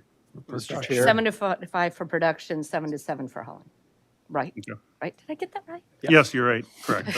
I can't read my own writing, I apologize. And I second.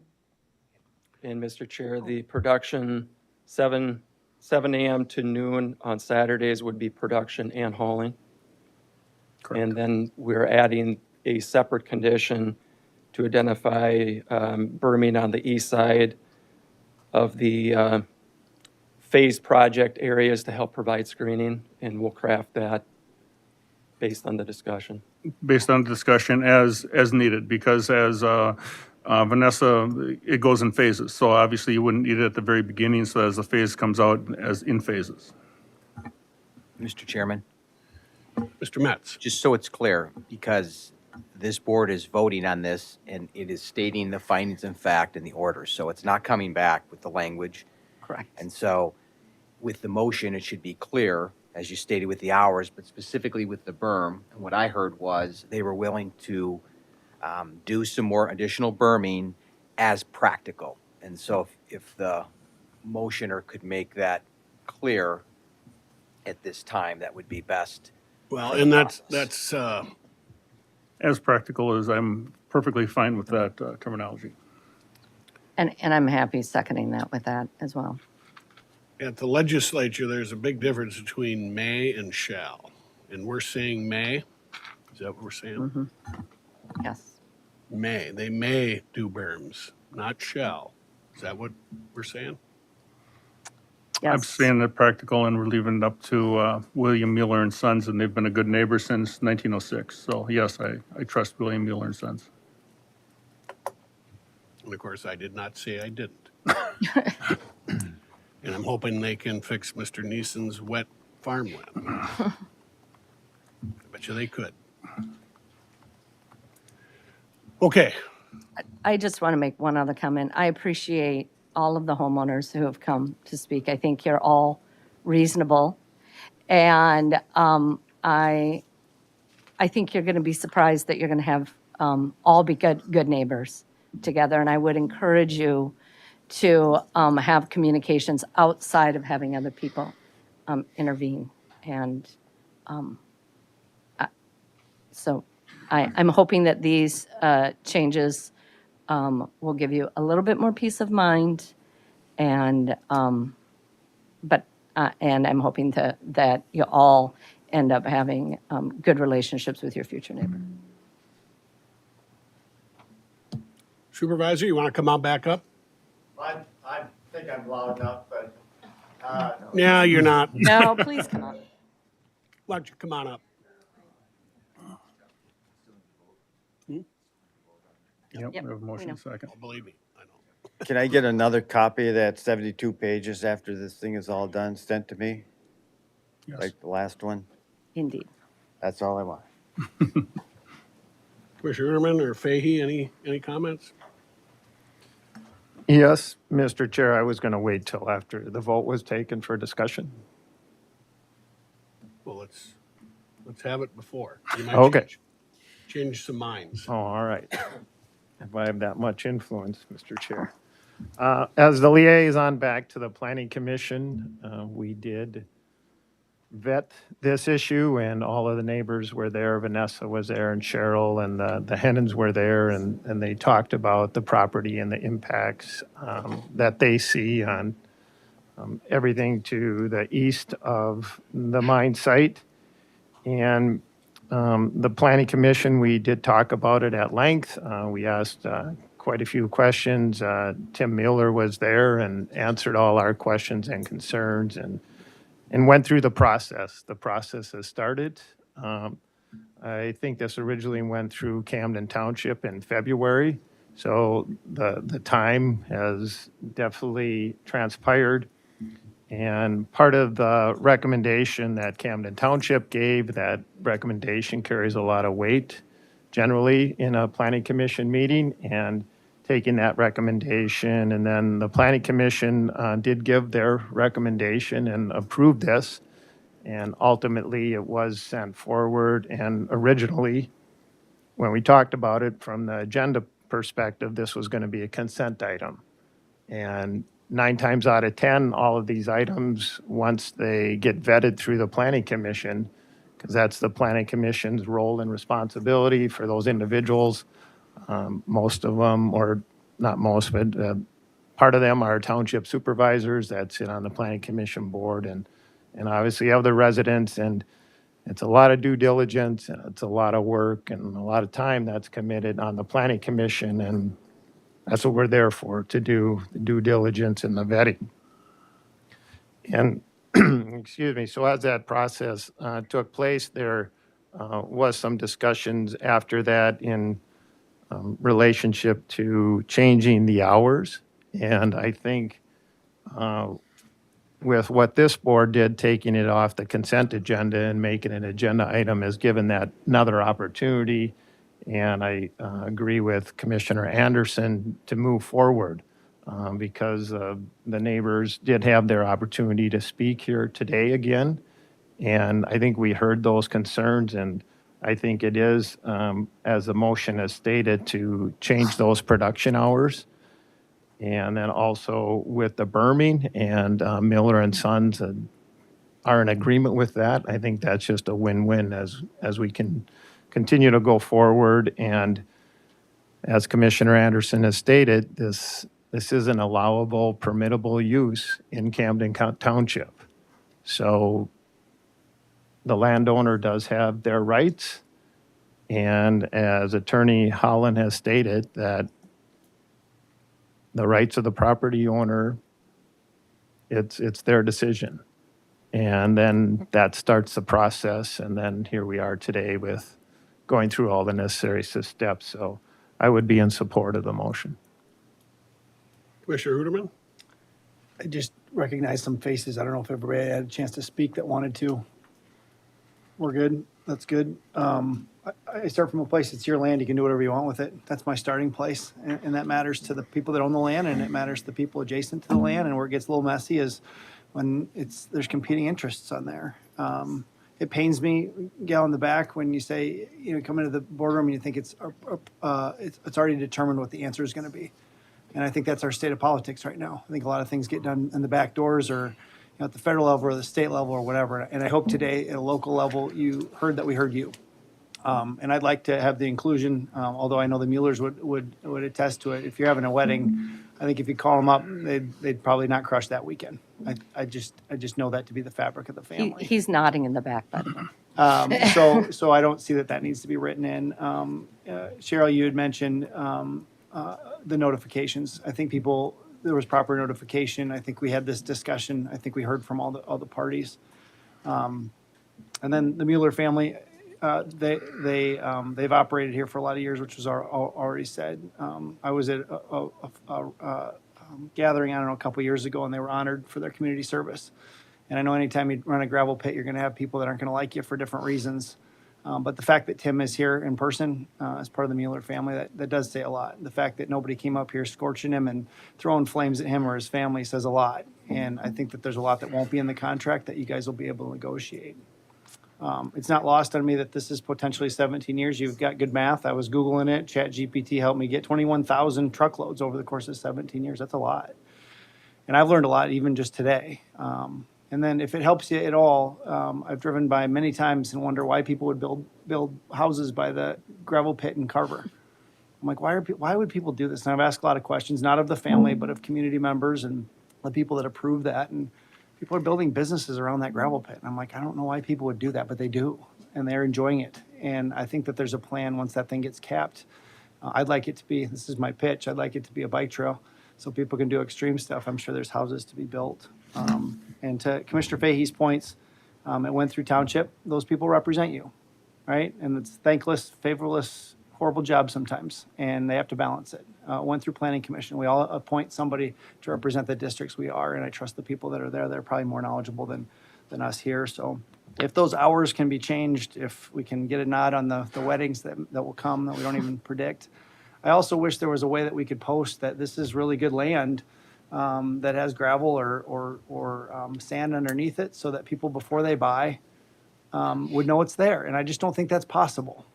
And 10 to 17 years, I know there's a business operation. Of course, they're going to make money. They wouldn't do it if they don't. But there's a lot of risk too. They got thousands of dollars in the room right here of attorneys and people preparing for it. And that doesn't matter when you're hearing them crushing gravel and all that other stuff. But it's like, I get it, 17 years, and I bet it's your last third of life, in all intents and purposes. And maybe you want to see those birds and those deer and all that other stuff. And so I hear you, I see you, and I think we got to a resolve. And I think this gives a little bit of hope to local government, that we can hear the local folks that come in. You didn't come with pitchforks. I've sat here, JP, probably more than anybody with planning commission, has heard the anger of neighbors. This was a neighborly conversation, and I don't think everybody's going to get exactly what they wanted, but I think we got to a resolve. And I love that the Muellers are here in town. I love that they contribute to local things. I will tell you, the outcome would not be the same if it was an outside firm that was just motivated by money. And so I'm supportive of what's been said today. And I also wanted to recognize Jason and his team. Who knows how many hours you guys put into this stuff, trying to research what is the legal thing. And I think in a lot of cases, the family's gone well beyond what the legal standard is to say what's the right thing to do as a member of the community. And to Commissioner Anderson's point, I'm a pro-business person. I think that this is also a lesson, and maybe we should concentrate some of the growth with 212 that has been put through. Maybe that needs to be concentrated right on 212 versus scattering across the different townships. This is something that we'll have to deal with as we see that growth. And so those are some of my thoughts, and thank you for being here. Well, this has been a debate I've been watching for about 40 years.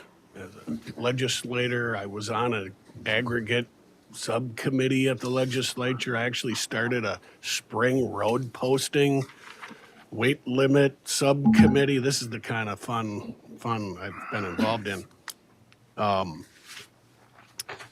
I want to thank the Planning Commission for all their hard work on another project here. The landowner has a product underneath his land that Carver County has to be using millions of tons of this year in projects not even minutes away from here. And it is a business. It's a business. You need aggregate. You don't want it to be very far away. And Carver County is growing. And this is maybe further away than even they want. But we have a planning process with our planning commission and us and our staff to make sure that the neighbors are not affected. If we didn't have this process, I suppose it would be chaos and willy-nilly and everything else, and our wells would be poisoned. But that's why we do have the process, and it's drawn out on purpose. And but it is our staff's job to weigh both ends of it: the landowner, the developer, the neighbors, and everybody in between. So I think they do a good job at that. You do have to stay vigilant. I think on the landfill, if the wind blew to 16 miles an hour, we had to shut down the landfill. So trash wouldn't blow all over the place. You wouldn't believe the neighbors who had little weather stations. So I'm glad we're kind of moving on, got a few modifications to the plan, but that we're moving on and maybe not dragging it out. So thank you to all concerned. And Jason, thank you very much. We do have a motion on the floor as amended. Let's see, it was Lynch and Anderson on the motion and the second. Any other discussion? Commissioner Lynch. Was that an aggregate subcommittee or support group? Both. Both? It's valuable stuff. Okay, seeing no more discussion, all those in favor say aye. Aye. Those opposed, motion passes. Thank you. Thank you. Thank you all for being here.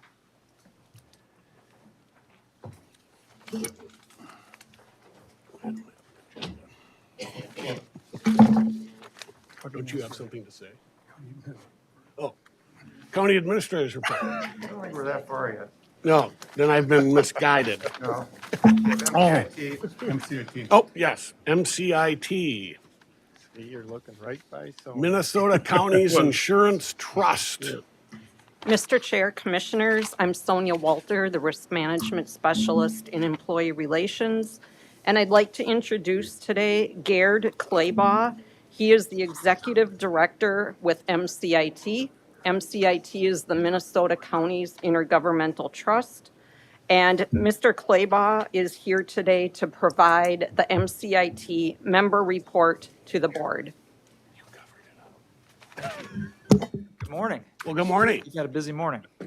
We're looking something a little lighter, like Well, insurance. Insurance claims, I don't know, you cast your lot. I have a hard copy of a document. You may have gotten this. Okay. There's plenty there. You may have received this electronically, but if you're old like me, you like paper. So for those You're that old, need huh? that crutch, Thank you. you've got paper. Appreciate the opportunity to speak with you today. Sonia has been a great point of contact for our staff and has been a real strong advocate for your work in risk management and safety here. So appreciate her introduction and just being available today to join in on this conversation. You can think of MCIT, the Minnesota Counties Intergovernmental Trust as your insurer. We like to think we're a lot more than insurance, and I'm going to highlight a little bit of that this morning, and then we'll walk through the handout as well. We're a public risk management pool that was created in 1979 during a period where counties across the state were having a lot of difficulty accessing workers' compensation insurance, which you all know is a critical part of your business operations every day. And so we were created by about 20 counties at that time to serve that purpose. And since then, we've expanded into other areas, including property, liability, et cetera. And so now we're a pretty well-rounded organization that really supports all of your risk management work in Carver County and across the state. 81 counties are members of MCIT and about 400 other affiliated organizations, all of which have some connection to counties, soil and water conservation districts, lake districts, library districts, et cetera. Just a few things about MCIT, what makes us unique. We're a public entity, so like your work, we're also a public entity. We're a joint powers entity organized under Minnesota state law, and our board members are your peers. Our board is made up of 9 county officials across the state, currently 6 commissioners, 2 auditor treasurers, and a county administrator. So they do the work that you and your staff are doing every day. We're not for profit. So as a government entity, we're not trying to generate additional profits that we pay shareholders. You own our operations. And so if there's ever excess funds available, we return those to you. And the board has been very good to do that over the last 30 plus years. And I'll talk about that here in a few minutes. We really see our work as a partnership with you. And so I know sometimes when you think of insurers, you think of an adversary. We try not to do that. Certainly, we don't always agree with our members. But really, our work is aligned with your work. Our work is really custom fit to the work that you do every day. You're not hearing from salespeople, so you're not paying those costs. We're very fiscally and financially secure and sound. And again, I think your peer board on our behalf has really done a terrific job in managing that over many, many years. As I said, our work is a partnership, and if there's one thing I could leave with you today, it's just an understanding that this is really a partnership. As you make decisions that you make, and clearly you're always challenged to make decisions responding to social needs in your community and thinking about new ways to get things done, we want you to consider how our coverage is a facilitator and a tool as you have to make those hard decisions. Give us a call. Sonia, as your point of contact for us, is in regular contact with us. As you do work under contract with other organizations, certainly give us a call. We can give not legal advice, but we can give risk mitigation advice, oftentimes with contracts, how we protect your interests and by extension protect the pools as well.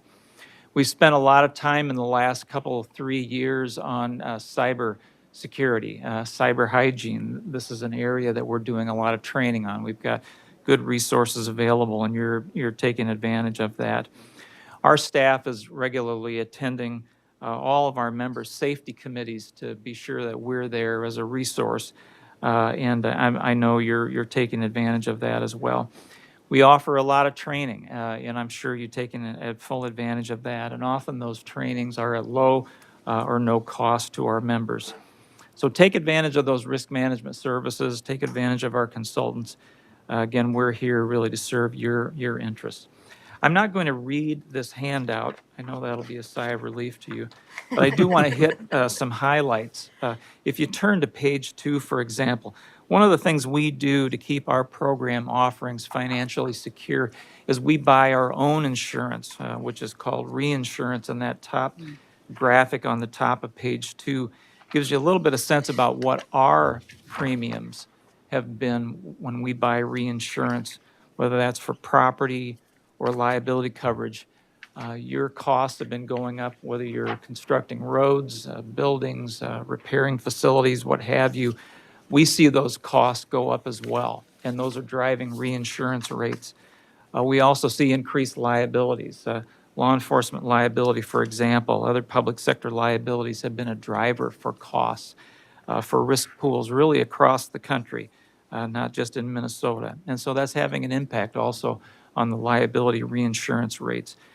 Our board, again, your peers, have taken steps in the last year to responsibly change our retention levels, those amounts of claims that we keep and we pay ourselves out of our pool funds before we go to reinsurance.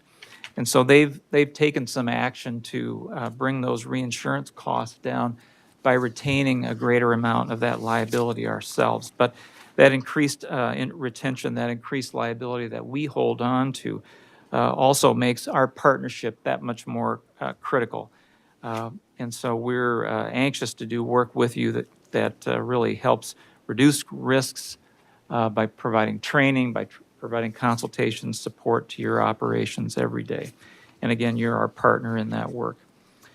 I might just highlight too on the way, on the bottom half of page 2, I mentioned insurance rates climbing as a result of property increases. And you'll see right now the pool in that bottom chart, we cover $9.2 billion of total insured value. So that's this building we're sitting in, the highway garages all over the state of Minnesota, courthouses, et cetera. So we provide, I think, a critical support for you and your operations.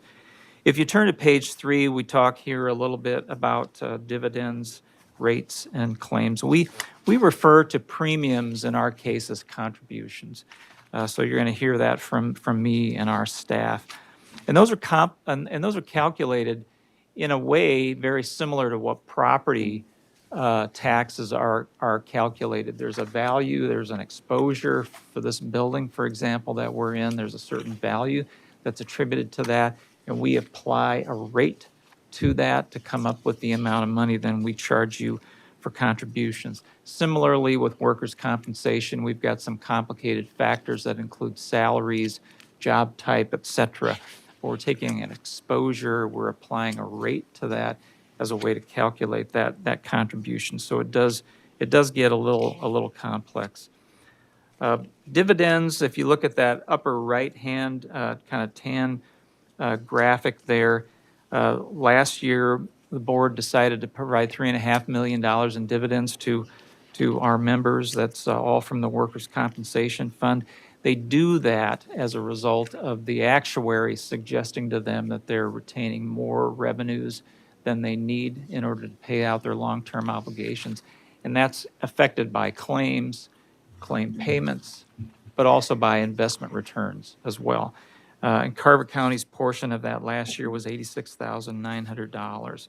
So we're happy to do that where we can do that, and the board's been very diligent about that. The bottom chart on the bottom of page 3 talks a little bit about cybersecurity.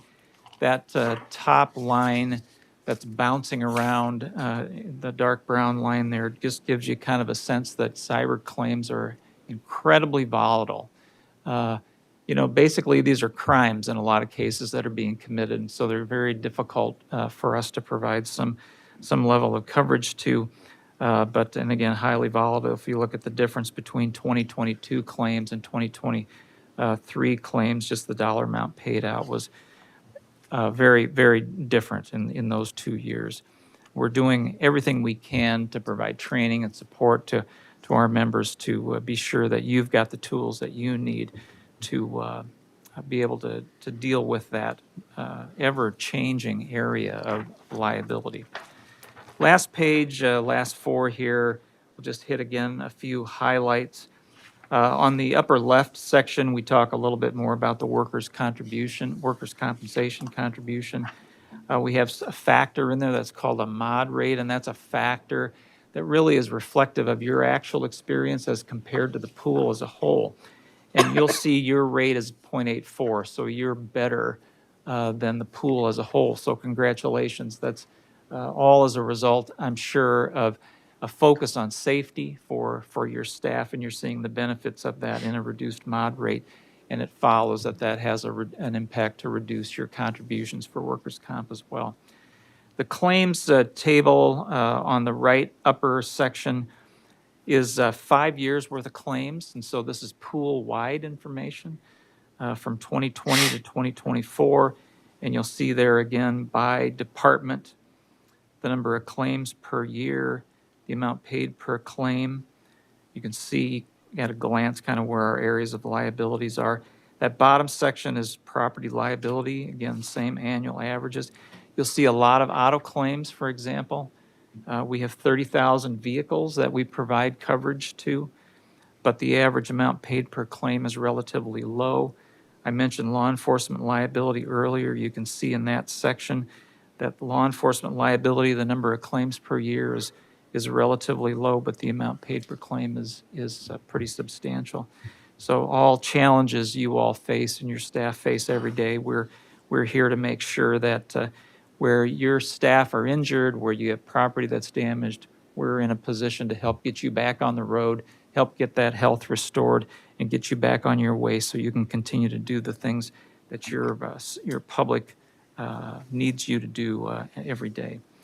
Last section here on the bottom of page 4, and then I'll stop, is just, again, as I mentioned at the outset, we're here for you. We're available to consult. We're available to review contracts, to answer questions you might have that affect claims, affect the relationship that we have between the organizations, to provide training. We've got a resource-rich website. We just updated that about a year ago, and so we're posting new and updated information on that all the time.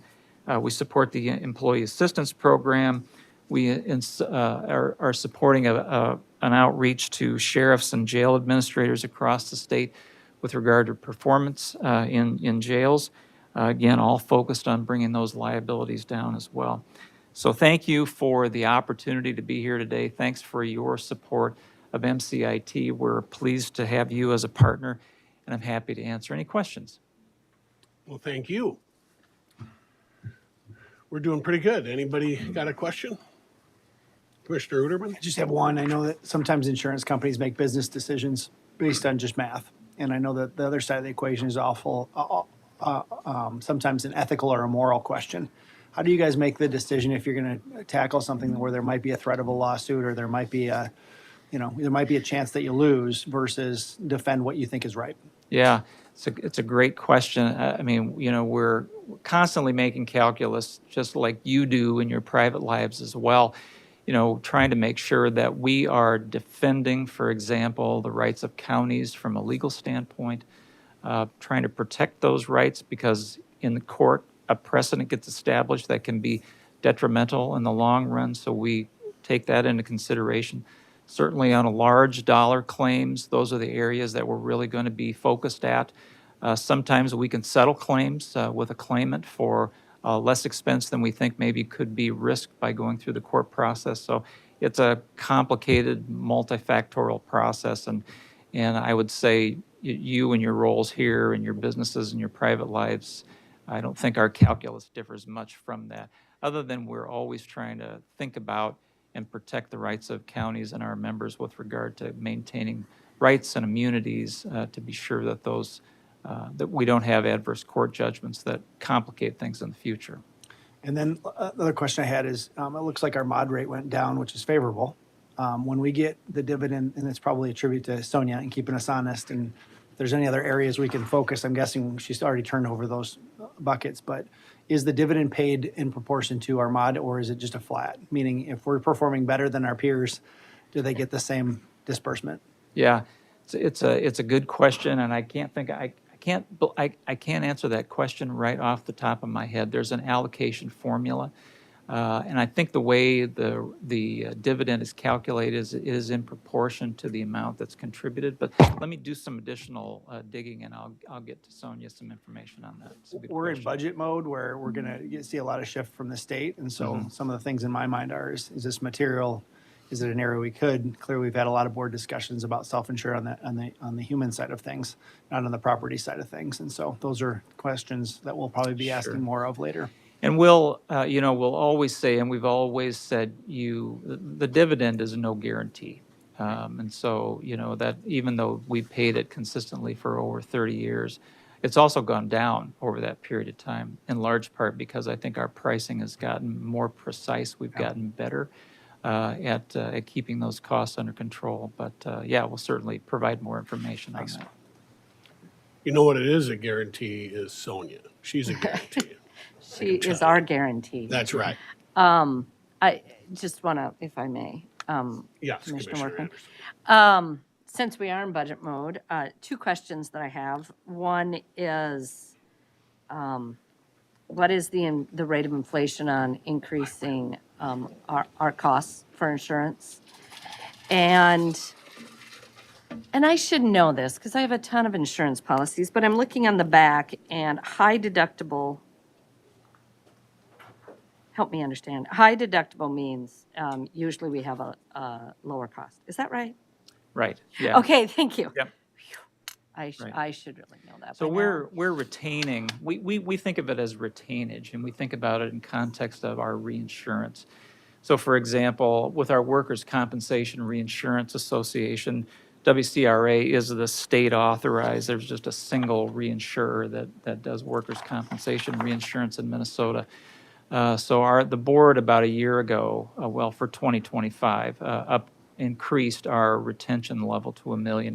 So for every workers' comp case now that we have, we're liable for the first $1 million of those claims. And so we're buying less coverage from WCRA, and so they reduced their premium as a result of that. And we made that decision as a financial calculation, looked over years and years of the data that we have, the number of claims that have been in excess of $1 million in claims, and with our actuaries' help, evaluated what benefit there might be to MCIT and our members if we were to move to the $1 million retention level, and made that financial calculation. So maybe that helps a little bit. Yeah, that does help. So thank you. Thank you. And are costs rising based upon inflation? Do we have that number? Yeah, inflation certainly factors in. For example, we're all paying greater wages now as well. And so wages are part of the calculation as to how we calculate our workers' compensation premium. So to the degree that wages are going to go up, that will have an increasing effect on the work comp dividend. What can offset that will be safety efforts. So we're seeing claims come down. And over time, what you see in our claims history is workers' compensation claim numbers are coming down. So that's good. So that offsets some of that inflation. So it's not just one factor in that way. On property, for example, property has been increasing at a greater rate than inflation. And that's, I think, coming out of the pandemic, and it's labor costs, it's supply shortages, things that we've just all experienced over the last 5 years. And it's weather, so we're seeing greater weather events nationwide. And so as we go to the reinsurance market, the reinsurer that we're tapping for property reinsurance is also reinsuring other states across the country and around the world. And so they're trying to recover costs on all of that. Those things are running at a level that's undoubtedly beyond inflation. All of those things get factored in, as well as our actual loss history. So if we keep our losses down, if we keep our claims costs down, those things would be offsets to inflation as well. Property's been a very difficult area. If you page back, for example, to the third page, the chart at the top, you'll see aggregate rate increases. The blue bars on that chart give you our rate. So this is just the rate. So this would be like your millage rate. And then you take that times property value. So this is just the rate. But 11.2% was the rate increase in 2025. So it's all of those things: labor shortages, labor costs, reinsurance costs that are affected by weather. Just a tremendous. It's complicated. I mean, I've personally seen my insurance rates go up, so I Exactly. just had to assume that they'll go up here as well. Yeah, well, we're working very hard to try to keep those things under control. Obviously, we want to charge our members contribution rates that are in line with what our actual experience is, and that's how our actuary focuses on those calculations. So to the degree we can keep the number of claims down and the claim costs down as well, that will offset those labor costs, supply costs, inflation generally. So we're working hard, and again, it's a partnership that we've got with you in getting all that work done. Well, we have Sonia, so That's right. that helps us with that. So the superhero. Yeah. Well, and we see a dividend number, but we don't really see what is the amount of dollars we spend on insurance. I'm not expecting an answer right now. But what is our insurance contribution in total? And can we just decide we don't want to insure so we can balance our budget? You know, that'd be a good move, I think. That's a thought. I don't know if it's a good thought, We're at but it's a various thought. stages of life. We don't really believe in insurance. Let's just wing it. Mr. Chair, Commissioners, Yes. I just thought I'd throw in there, we do self-insure in an area that I just wanted to mention here. I'm actually doing a review of it. So auto physical damage, your comp and collision coverages, every couple of years, we self-insure that completely. We don't have any of that with MCIT, so we're paying those claims. And every couple of years, I do a review of what would have it costed to get that coverage through MCIT? What were our claims? What did we pay? And it doesn't make sense to continue to self-insure the comp and collision. And I'm right in the middle of doing it right now, and it still makes sense. Good. The way that I calculated it would be about $145,000 in cost to have that coverage, and our losses paid are well under that. But the one factor that I don't put in there is it's my time. I'm going after the guys that, cause damage to our vehicles. I'm spending my time. MCIT is not. So that's one area where I've looked, what makes sense for the county to have that insurance through MCIT or not. So kind of going with that thought process in looking at coverages, obviously we need liability coverage, work comp, things like that makes sense to have with MCIT. So that is something that has been looked at. Thank you. Well, Sonia, I just want to follow up on that. I don't think we should underestimate your time. Right. And I think that is something that we should bring in and look at as a factor of that. Right. And that's mainly time seeking subrogation against responsible parties, sending a letter, getting the check, that kind of thing. Right. So, so if that's something that you can track loosely, I mean, and I mean, I worked for an accounting firm, so I know how to do that. But if I think we should look at that because that's a huge piece of the puzzle there is how much you save us. Thank you. Could MCIT pick up my homeowners, cover my homeowners If you were a county, association? we could, but if you're not a county, then we couldn't. I'd like him to pick up my workers' comp that I pay through my business. Mr. Chair, Commissioner Fahey. just with the discussion about the high deductible, where do we rate with a county this size, with the employees and the property? Should we increase that deductible? I mean, it's something that we certainly can talk with you and with Sonia about in terms of, where those break points are and what might make some sense there. I mean, there are some adjustments that you can consider, and so those are conversations we can have for sure. Please do. Thank you. Yeah, good question. Did you have another? Okay. Anybody else?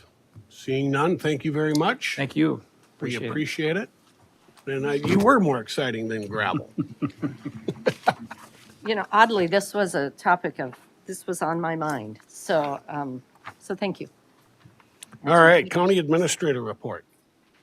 Well, first of all, Mr. Chair, we're going to be running out of time here. At noon, we have a county courts meeting.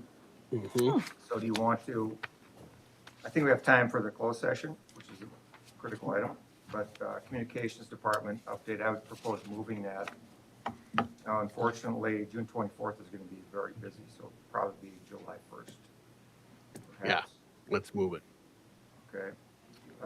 And then next week is Board of Equalization, everything's set up for that.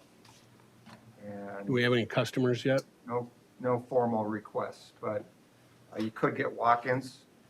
Can't remember if we've ever, maybe had one or two of those over the past many years, which is pretty rare. I think the assessor's office does a real nice job of meeting with folks, and they have met with many folks and worked out things and came to an agreement in effect with many folks.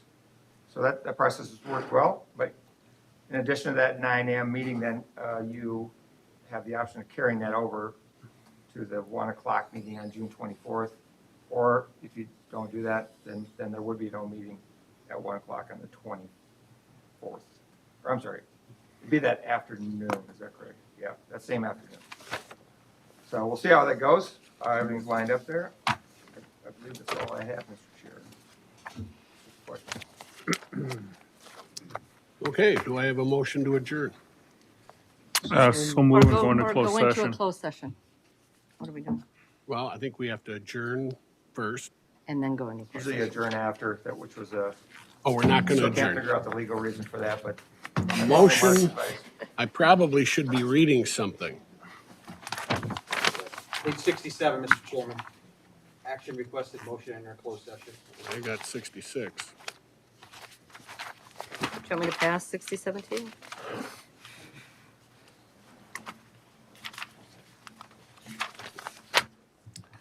All right, it's a motion to enter closed session pursuant to Minnesota Statute 13D.05 Subdivision 3C2 to review confidential or protected non-public appraisal data under Minnesota Statute 13.44 Subdivision 3 and pursuant to Minnesota Statute 13D.05 Subdivision 3C1 to determine the asking price for the sale of county-owned real property located at 12404 Kelly Avenue in Cologne and identified by tax parcel identification number 0400800900.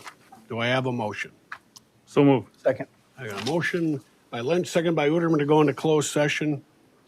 Any discussion? Seeing none, all those in favor say aye. Aye. Those opposed? Motion passes.